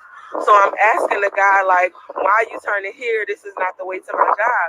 So he kept telling me to be quiet, be quiet, be quiet. Like, hold on, I know what I'm doing. So he pulls up behind this other car, like a big truck. I don't even know what it was. So I'm like, just nervous because I'm on the phone the whole time and I wasn't paying attention the whole while that he was making all these turns. So I asked him, why don't you go around this truck? Why you just sitting behind this truck like this? I have to get to work. And then he wouldn't answer me. So a black guy got out of the truck. He had braids in his head and everything. And he started opening the gates to this warehouse or whatever it was, and was telling the car that I was in, the Lyft driver, to back into the warehouse or whatever. So I'm like, what are you doing? You know, like, this is not the way that you're supposed to be going to my job. So I'm telling y'all to be safe. I had to get out the car and run. I was in a Lyft. I have all his information and everything. I was riding in a Lyft car trying to get to work because my car was acting funny. I called the police and everything. I'm still waiting on the police. I'm safe. I'm waiting at a gas station. I'm just saying, be safe so y'all can share this video. I'm in Houston, Texas. I was on Richmond and Dunvale, and it's real out here. You have to be safe. So anybody who's riding in a Lyft or Uber or anything, be careful. Be careful. Like, I don't know what these people would have done to me. I don't know if they was going to try to rape me or do anything to me. But be careful. Be safe. Share this video to whoever you need to share it to. I am safe though, but this is crazy. Like, I'm scared out of my mind. Y'all be safe. Freaky, huh? If true. Every time I see one of these or finish a story, I can just hear someone saying, not true, didn't happen. You know, well, maybe. Some of these, maybe. But daycare worker fat shames 5-year-old boy by leaving nasty note in his lunchbox. Class act, huh? A daycare worker who fat shamed a 5-year-old boy by leaving a nasty note in his lunchbox has been fired from the Rocking Horse Daycare Center in Kingwood, Texas, a suburb of Houston in the northeast part of the city. Francesca Easton, the mother of the 5-year-old boy, said she is in absolute shock after she placed a supportive note in her son's lunchbox at the start of the day to make him smile at lunchtime. I wrote this note just so at lunchtime he would have something that would make him happy, and I'm thinking about him, she said. Easton posted a long message on Facebook describing the incident in detail. We've been working with my son on his eating. He's extremely picky. I've been introducing new healthy options in his lunchbox and discussed the changes with him or with his school. And for the record, I feel that my son is perfect the way he is. I'm just helping him make healthier choices. Instead of his school being supportive, I'm in absolute shock at what happened. Please tell my son that his mommy loves him so much and I'm thinking about him, said the sweet note that was left in the lunchbox. But when her son returned home from school and looked in his lunchbox, she found that somebody had written on the same note, fat-shaming her son. No, put him on a diet and go away, it read. Here's a picture of it. So here's mom writing, please tell my son that his mommy loves him so much and I'm thinking about him, with a smiley face and a thank you.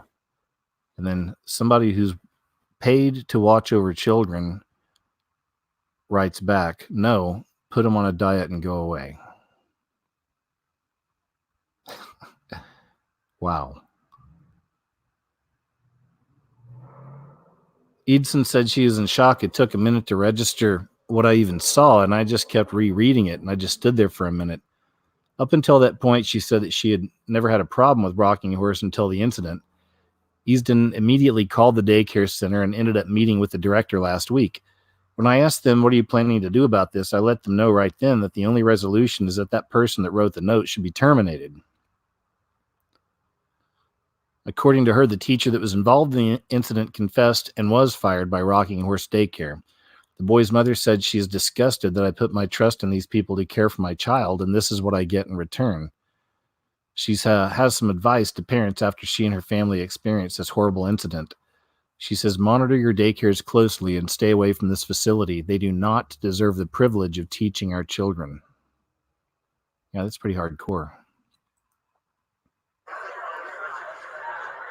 Speaking of hardcore, I just stumbled across, this is from the 2019 Academy Awards.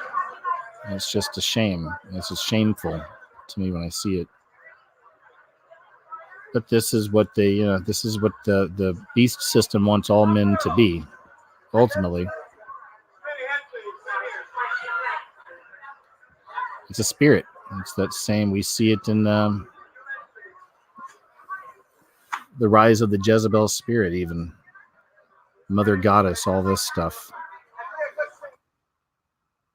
But part of the agenda is turning men into women, it seems.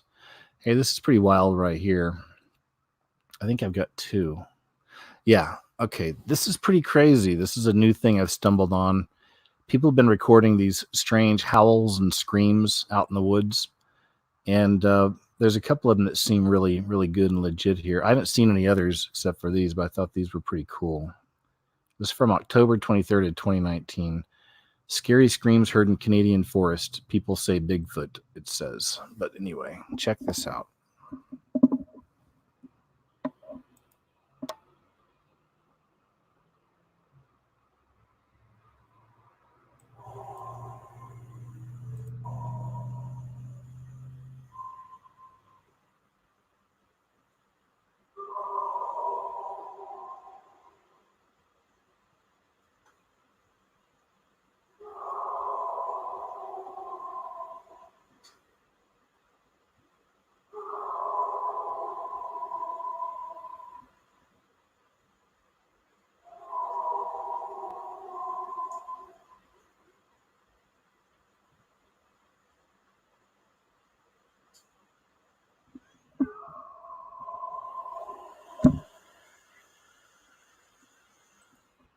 It's so low. I'm sorry, guys. I don't know if you could hear that or not, but here's a different one that's maybe a little better. This is from December 2017. It's called "This Clip Just Captured the Most Terrifying Sounds in the Canadian Woods." But check this out. This might be a little louder and clearer. I'm not sure if you guys were actually able to hear that or not. I hope you could. Those came in a little bit low. So if you want to go listen to that, it's on Rumble Viral. This clip just captured the most terrifying sounds in the Canadian woods. That's what it's called. I'm going to check that out.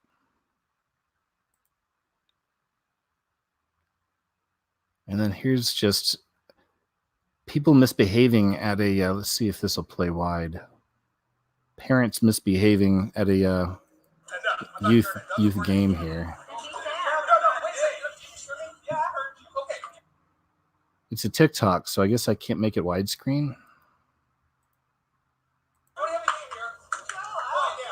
Anyway. Hey, stay professional for the kids and just do your job. Come on. That's it. Come on. Are you mad because the kids are taller than you?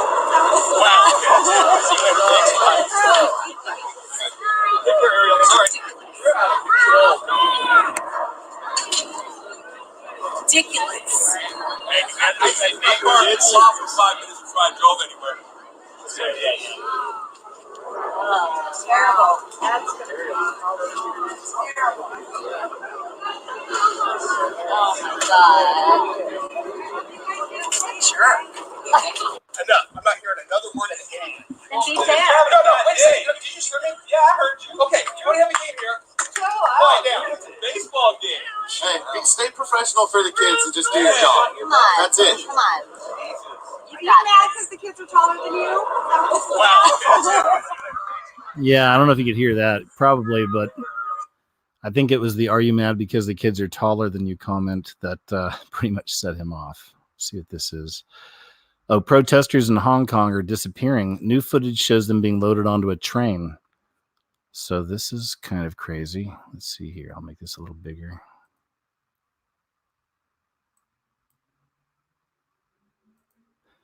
So these are protesters in Hong Kong, and people are recording them being loaded onto trains.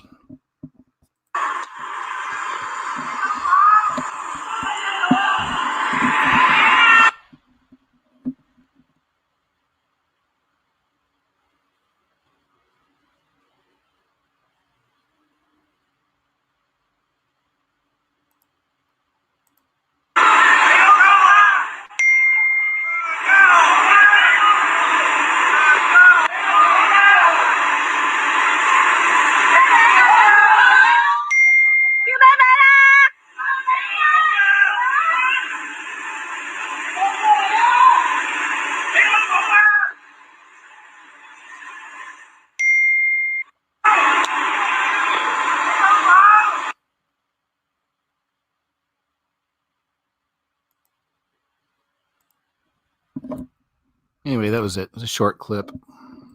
I can just make the screen go down. Let me see. There we go. So that's one to watch, and we don't hear a whole lot about it either, do we? But the whole world is an upheaval right now. It'd be good to do probably a video compilation on that too sometime and just show. I mean, with Brexit, Hong Kong, Chile, all over the place. Those are just a few, but I know there's more. But it's that spirit, you know, perhaps it's that beast system, as we say, manifesting. So you hear about this breaking?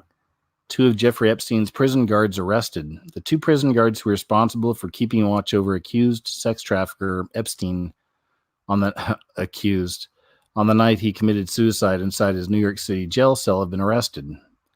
I guess they already made up their mind.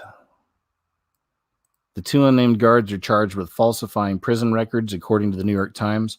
The arrests are the first by federal investigators who have been investigating how Epstein was allowed to take his own life on August 10th inside a heavily guarded jail cell at the New York Metropolitan Correctional Center. This will be interesting. I don't know how much truth will come out of it to the public, but it'd be interesting to be a fly on the wall in there, wouldn't it? The guards allegedly did not check on Epstein every 30 minutes like they were supposed to, and are accused of falsifying prison records to make it seem like they had. The New York City Medical Examiner concluded that Epstein died of suicide by hanging. The guards were reportedly offered a plea deal but declined to take it. Okay. It's one to watch. This was a good compilation. This is a channel here called Mavi777, and they do compilation videos of, you know, UFOs and paranormal stuff. Anyway, man, this week he wound up getting a lot of really good contributions here, I think. This is a flying humanoid. We love the flying humanoids, don't we? I don't know if we love them, but they're interesting to look at. It literally looks like a guy sitting in like with his legs crossed and his arms out. It's strange. Anyway, we'll get to that in a little bit, because this one's really good right here too. Check these out, man. There's some really good ones here. Driving back from Yuma, Arizona, and I look up in the sky, I see this thing. I have no idea what that thing is. I'll try to zoom in on it for you here. Kind of hard to tell with the sun what I'm looking at. Okay, hang on. There, that thing. What is that? It's just floating there.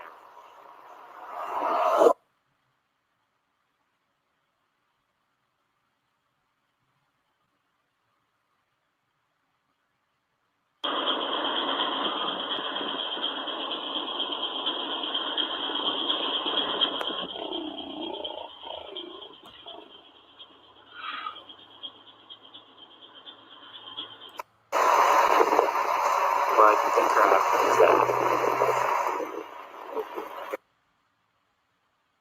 Looks like some kind of a blimp or something, doesn't it? I mean, I'm not feeling anything paranormal or supernatural on this one either, but it does look like some weird kind of, I don't know, blimp or something. I'm not sure. What do you think? Or a drone? Something to do with the weather balloon.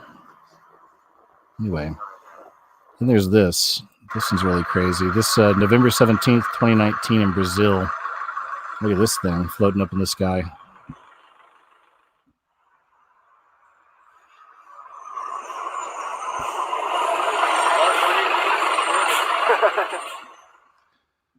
This one, I'm thinking what makes most sense to me is it's probably tethered somewhere. Probably it's some kind of an advertisement or something. That's what I'm thinking. I don't see it moving. That's why. All right, let's jump ahead to some of these other ones. Here's the, I don't know, possible flying humanoid. Whatever this is. Look at this.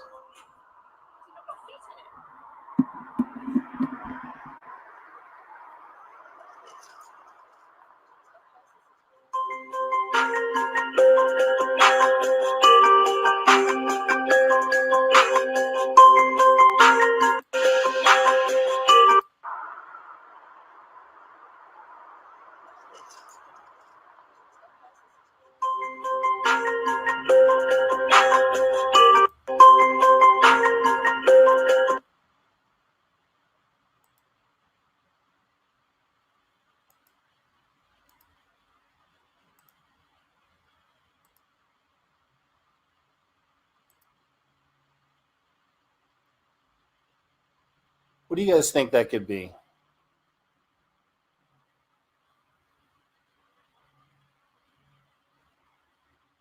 It does look like someone sitting in a lotus position with their arms down to their side to me.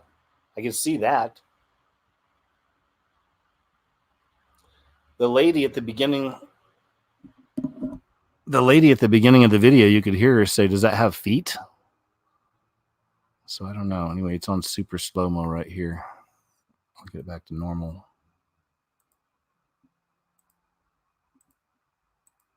Okay. That's a pretty good shot of it.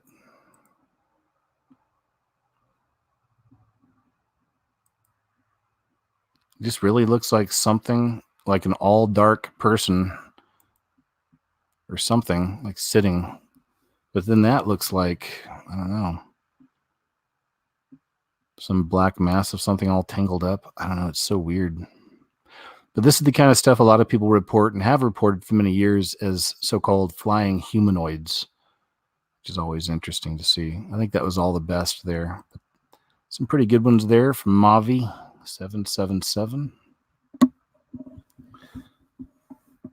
Okay, here we go. So this right here, you know, with me and with what I've done for many years is I follow the symbols. I understand there's, obviously it's another language.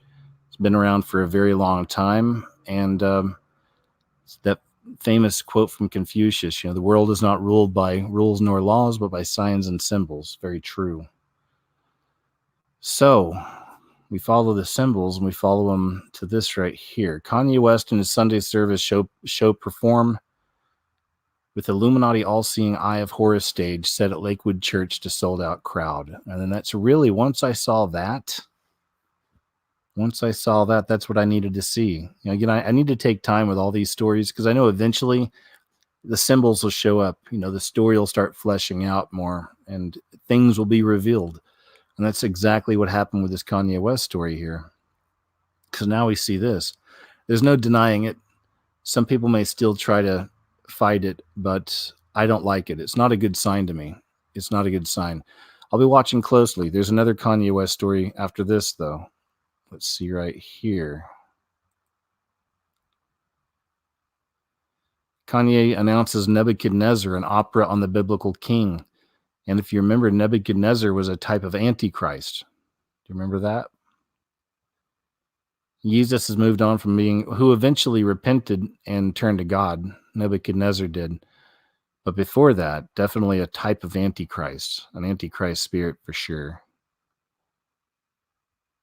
Jesus has moved on from being a god to being a king. The unpredictable and somewhat unreliable superstar took to Twitter on Sunday to announce his first ever opera named for Nebuchadnezzar, the longest reigning monarch of the ancient Mesopotamian kingdom of Babylon.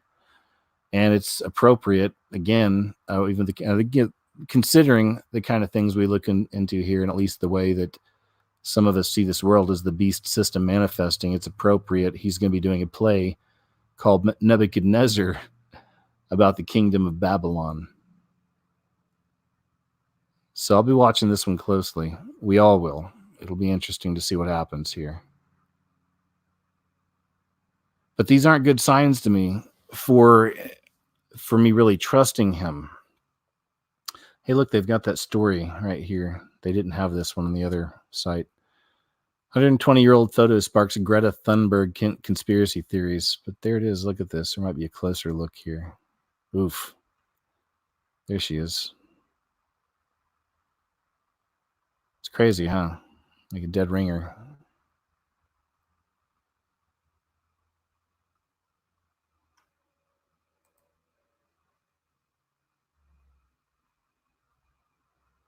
Looks just like her.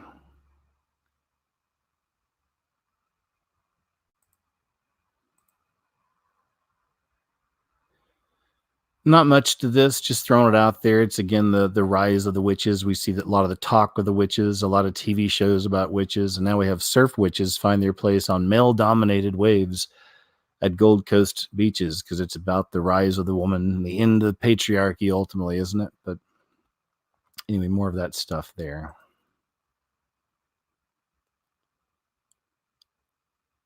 Kidnapping victim escapes trunk of car leaving gas station. This is pretty crazy too.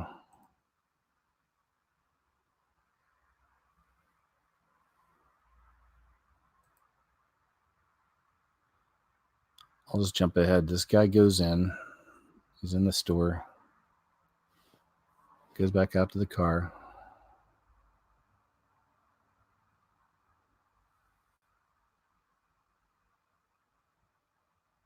And this happens.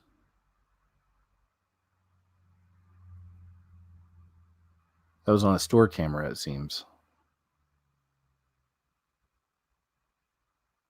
Wow. Whew.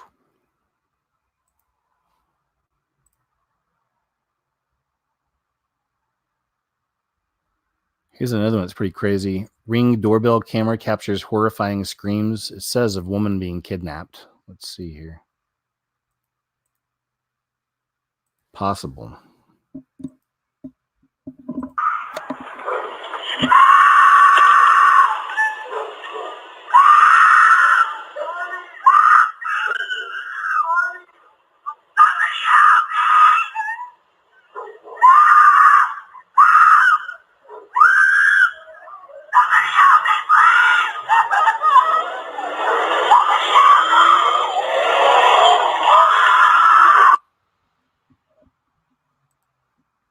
And that lady just sat there watching. I'm guessing she's because the back of that car looks like it's up. So oof, don't listen to that for long. But eek. Here, this is a nice one. After some of the scary stuff we've seen, maybe it's time for something nice. So let's check this out. Come here. It's a nice little doom break for us.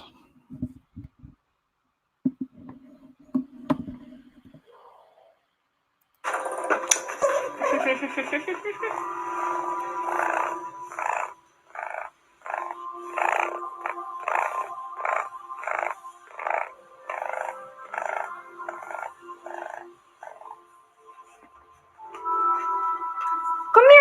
here. Oh, Mommy's angel. Mommy's angel, huh?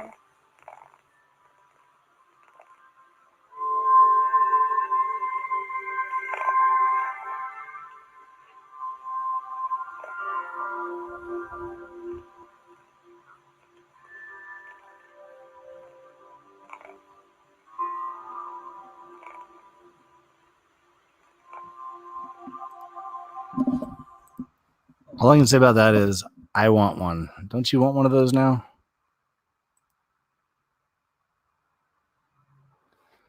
Elizabeth Banks blames men for her Charlie's Angels flop. Yeah, when I first saw that commercial, I was just, oof.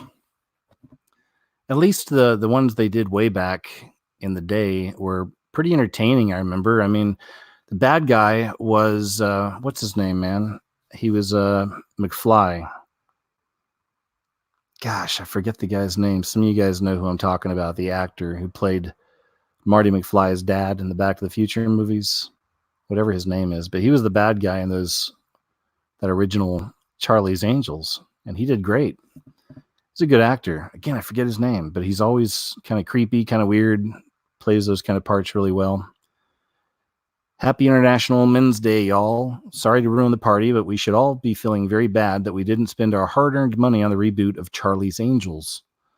Elizabeth Banks, the film's writer, director, and producer, has been pretty outspoken about her new film and its reception with audiences. Charlie's Angels debuted this past weekend and brought in a lowly wow, that's crazy, $8.6 million in domestic box office sales in what is unanimously being called a major flop.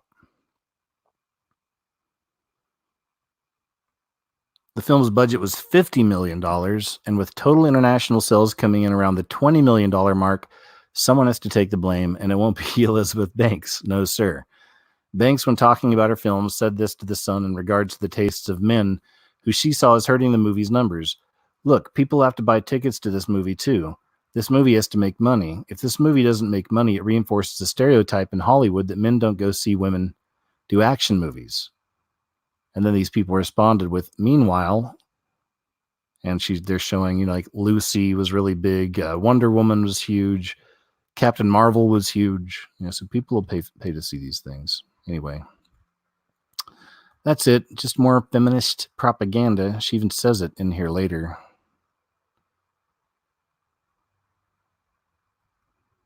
Anyway, somewhere in there she mentions that she was proud to be making a feminist film and all this, and it's not playing, man. I mean, the public, we're tired of this stuff. We're tired of the indoctrination, This one's pretty rough, man. This one's rough.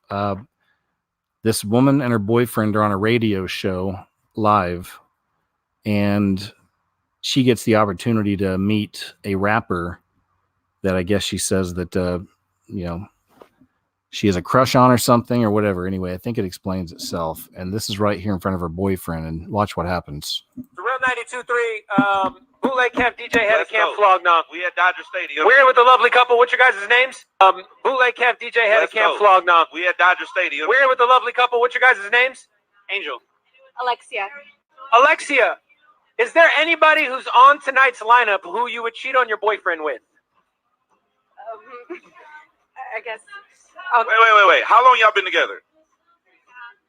2.5 years. 2.5 years? Almost 3. Almost 3 years. Yeah. So the answer should be nobody, but you got somebody? Who is it?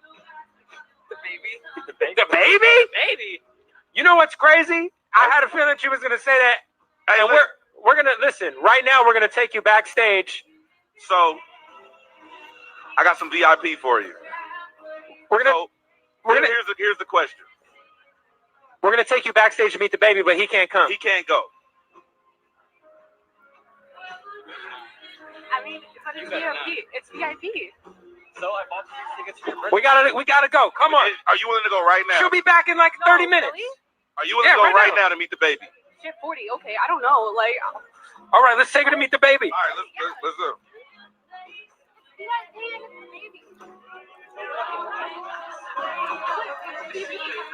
You gotta come right now. Dude, if I gotta go right now, then I want to go right now. I can meet the baby. If you go, I'm not taking you back home. It's not. It's not a big deal. It's not. We gotta go right now. Shit, fine. All right. Are you fucking serious?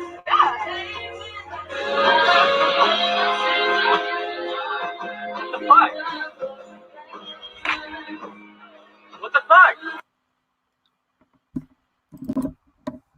That hurts, right?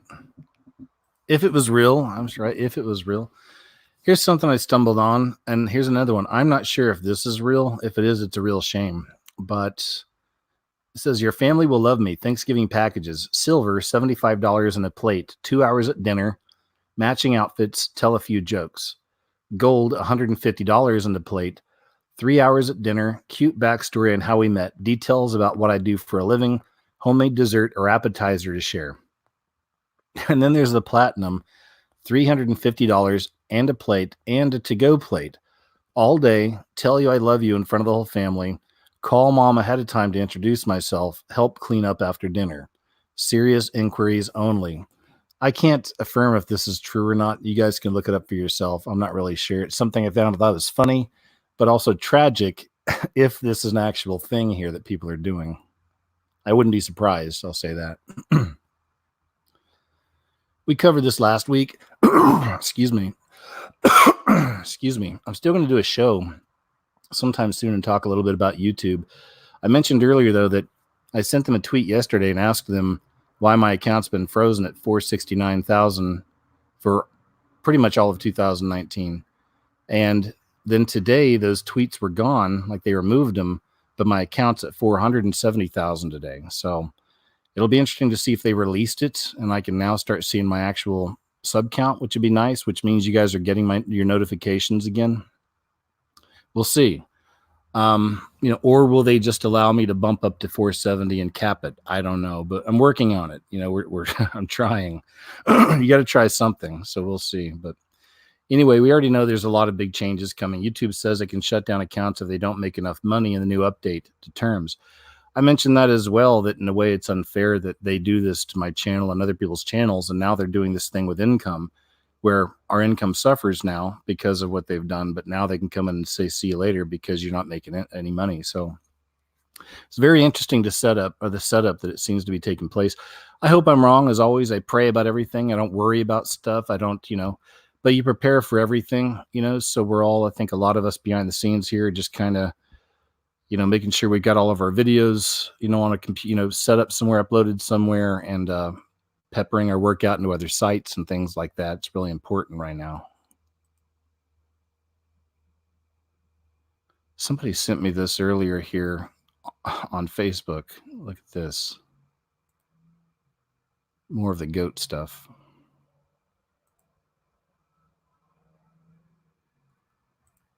I can get it to play.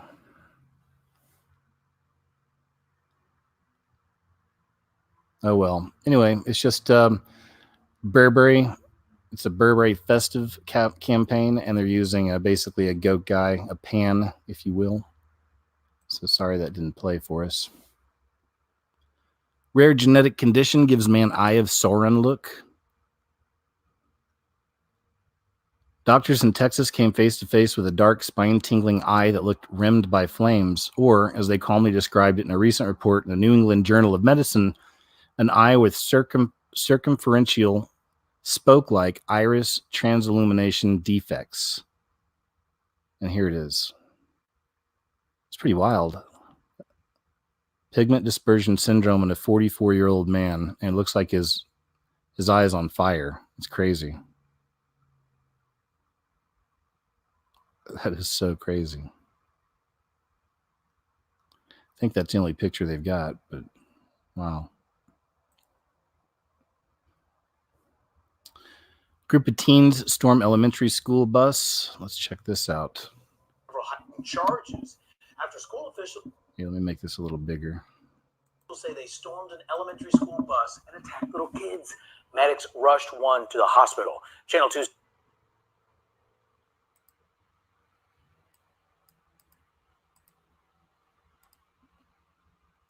are facing charges after school officials say they stormed an elementary school bus and attacked little kids.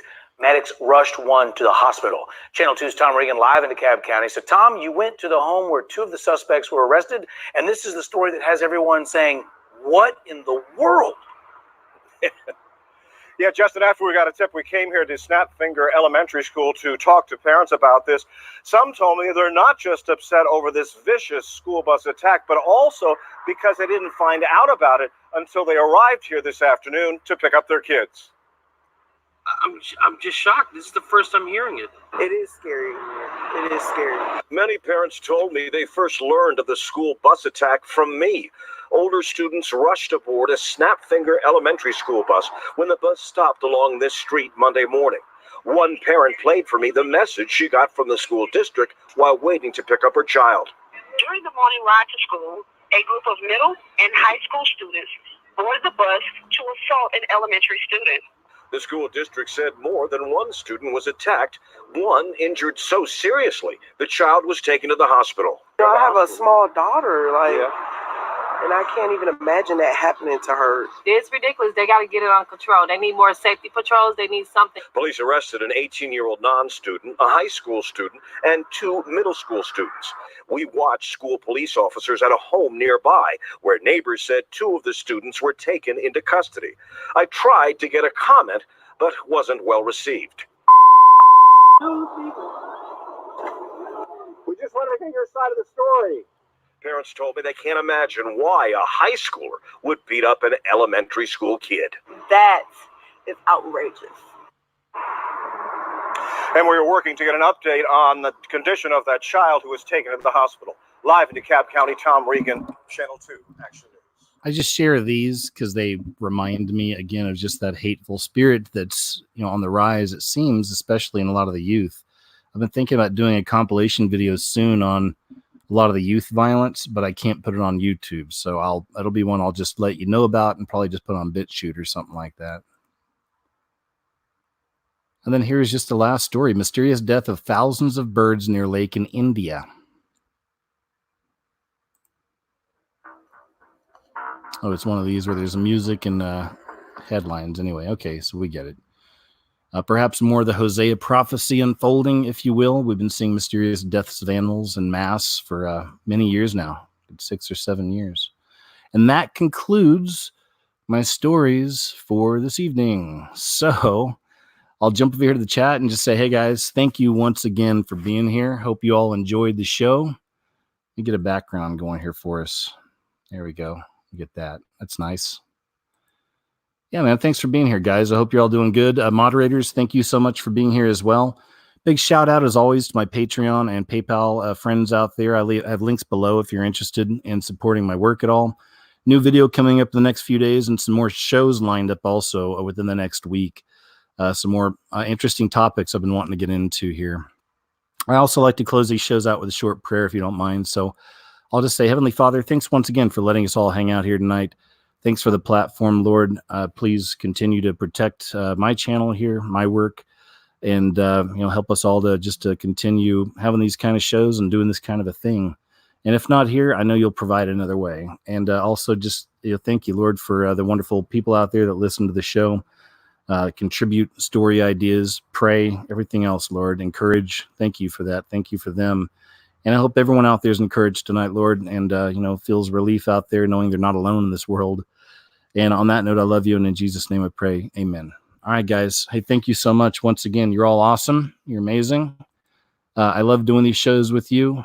So y'all have a good week, but I'll be back in the next few days with some more stuff out there. So thanks again. Take care, and I'll talk to you soon.